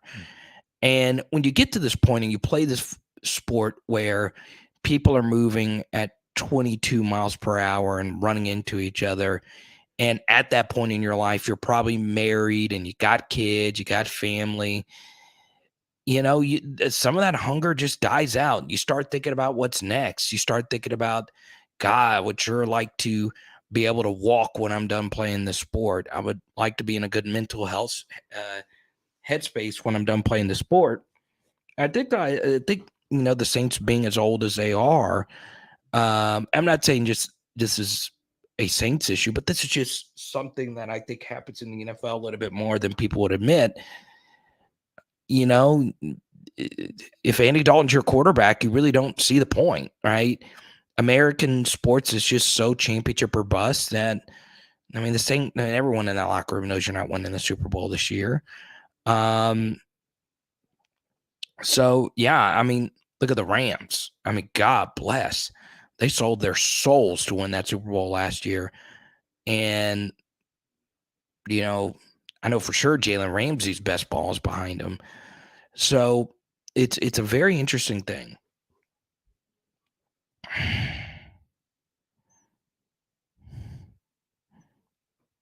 But, John, I do agree. I think Jameis needs to play. This locker room loves him some Jameis Winston. I know he seems cringe to a lot of people because of the eat the W stuff and the his Florida State persona was involved with so many different stories that he's an interesting quarterback. Now, what was interesting, John, I know you're relatively new, but we did have someone that knows Jameis pretty well on our channel. James Coleman. He was a Florida State fullback, and he shared a bunch of interesting things about Jameis that was so unbelievably fascinating. That really opened my eyes, and I just think the locker room really likes Jameis. I think they need to put him back in. No, Sean Payton is not going to go to the Saints because he's already accomplished everything he could with the Saints, right? He would go somewhere else. He's going to go to somewhere where he has a quarterback. And honestly, he has that leverage, right? I don't think he'd be gung ho about, coaching Andy Dalton, if you will. I think he, think of head coach openings and think of openings where there is a really good quarterback and infrastructure, right? So obviously the Cowboys, but McCarthy's winning a lot, so he's safe. You look at, I think Kingsbury's going to be gone. That's a dumpster fire. So I think he'd be interested in coaching Kyler. I think the Saints played Kyler his rookie year. Anyway, obviously the Chargers are very interesting. Those two teams obviously played each other this past week. Where are some other places where there is a good quarterback, but brutal situation?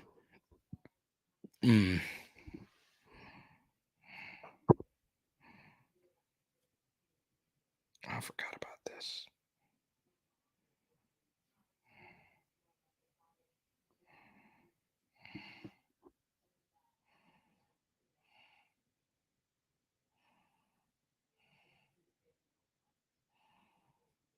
Let me see.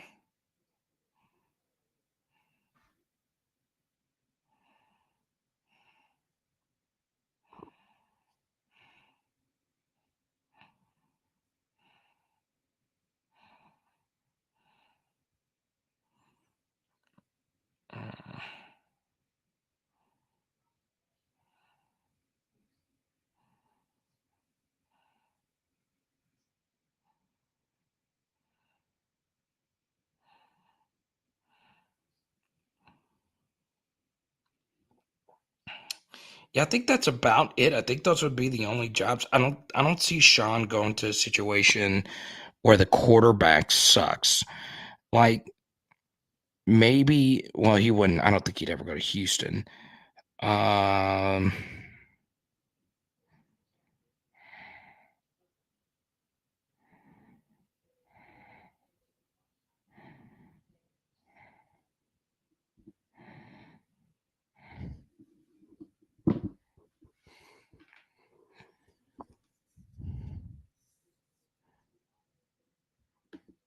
go after Jimmy G. I don't know about that one. Huh? Jimmy could play, but man, the Shanahan offense. I think we need to get rid of Thomas and Laddie to go get Lamar from the Ravens.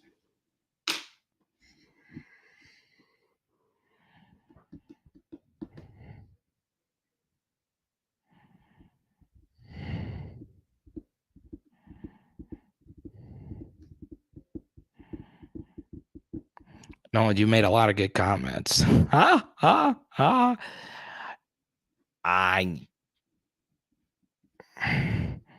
I just think Lamar's going to get paid. I just do. You know, if you're the Ravens, you're like, God, we really want to give Lamar all this guaranteed money. Yeah, he's Lamar freaking Jackson. He's Lamar Jackson. You got to pay him. He's one of the 5 or 10 best people we were talking about earlier. You got Joe Burrow in your division. Good freaking luck beating him without Lamar freaking Jackson.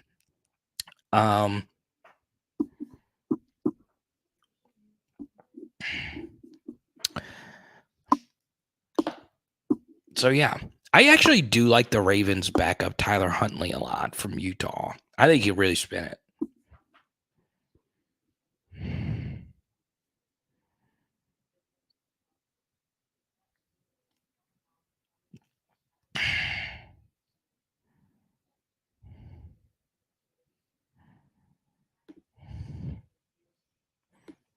Caleb can play, man.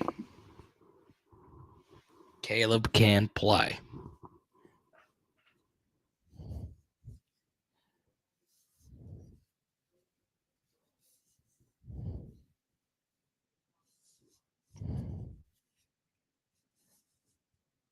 But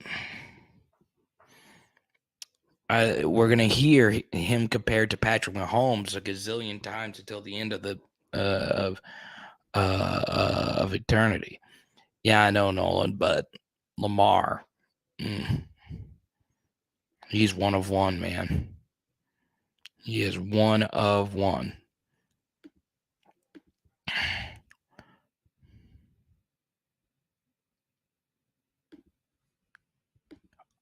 I would be really shocked if Lamar Jackson never won a Super Bowl.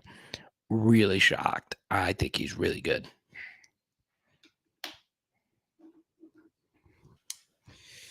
So, yeah, what? There's never been a Super Bowl champion with a quarterback on one of these, like, 13% big-time deals, right? Mahomes almost won one, though, a few years ago. But, yeah.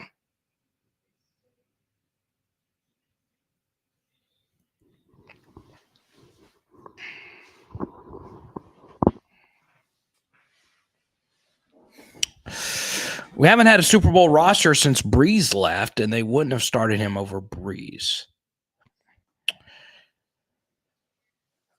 Oh, I mean, I could argue the Saints roster was like Super Bowl good last year. But I get your point, Brent. So right now we don't have that. But yeah.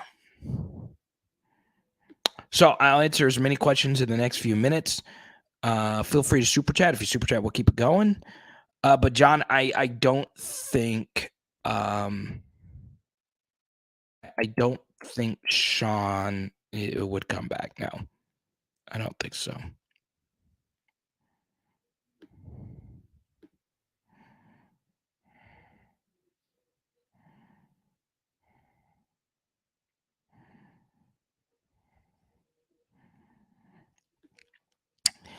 Yeah, what he shared Sean said he was going to draft Mahomes, and he took Lattimore that year. That was interesting.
Yeah, he was. He was. That was the story.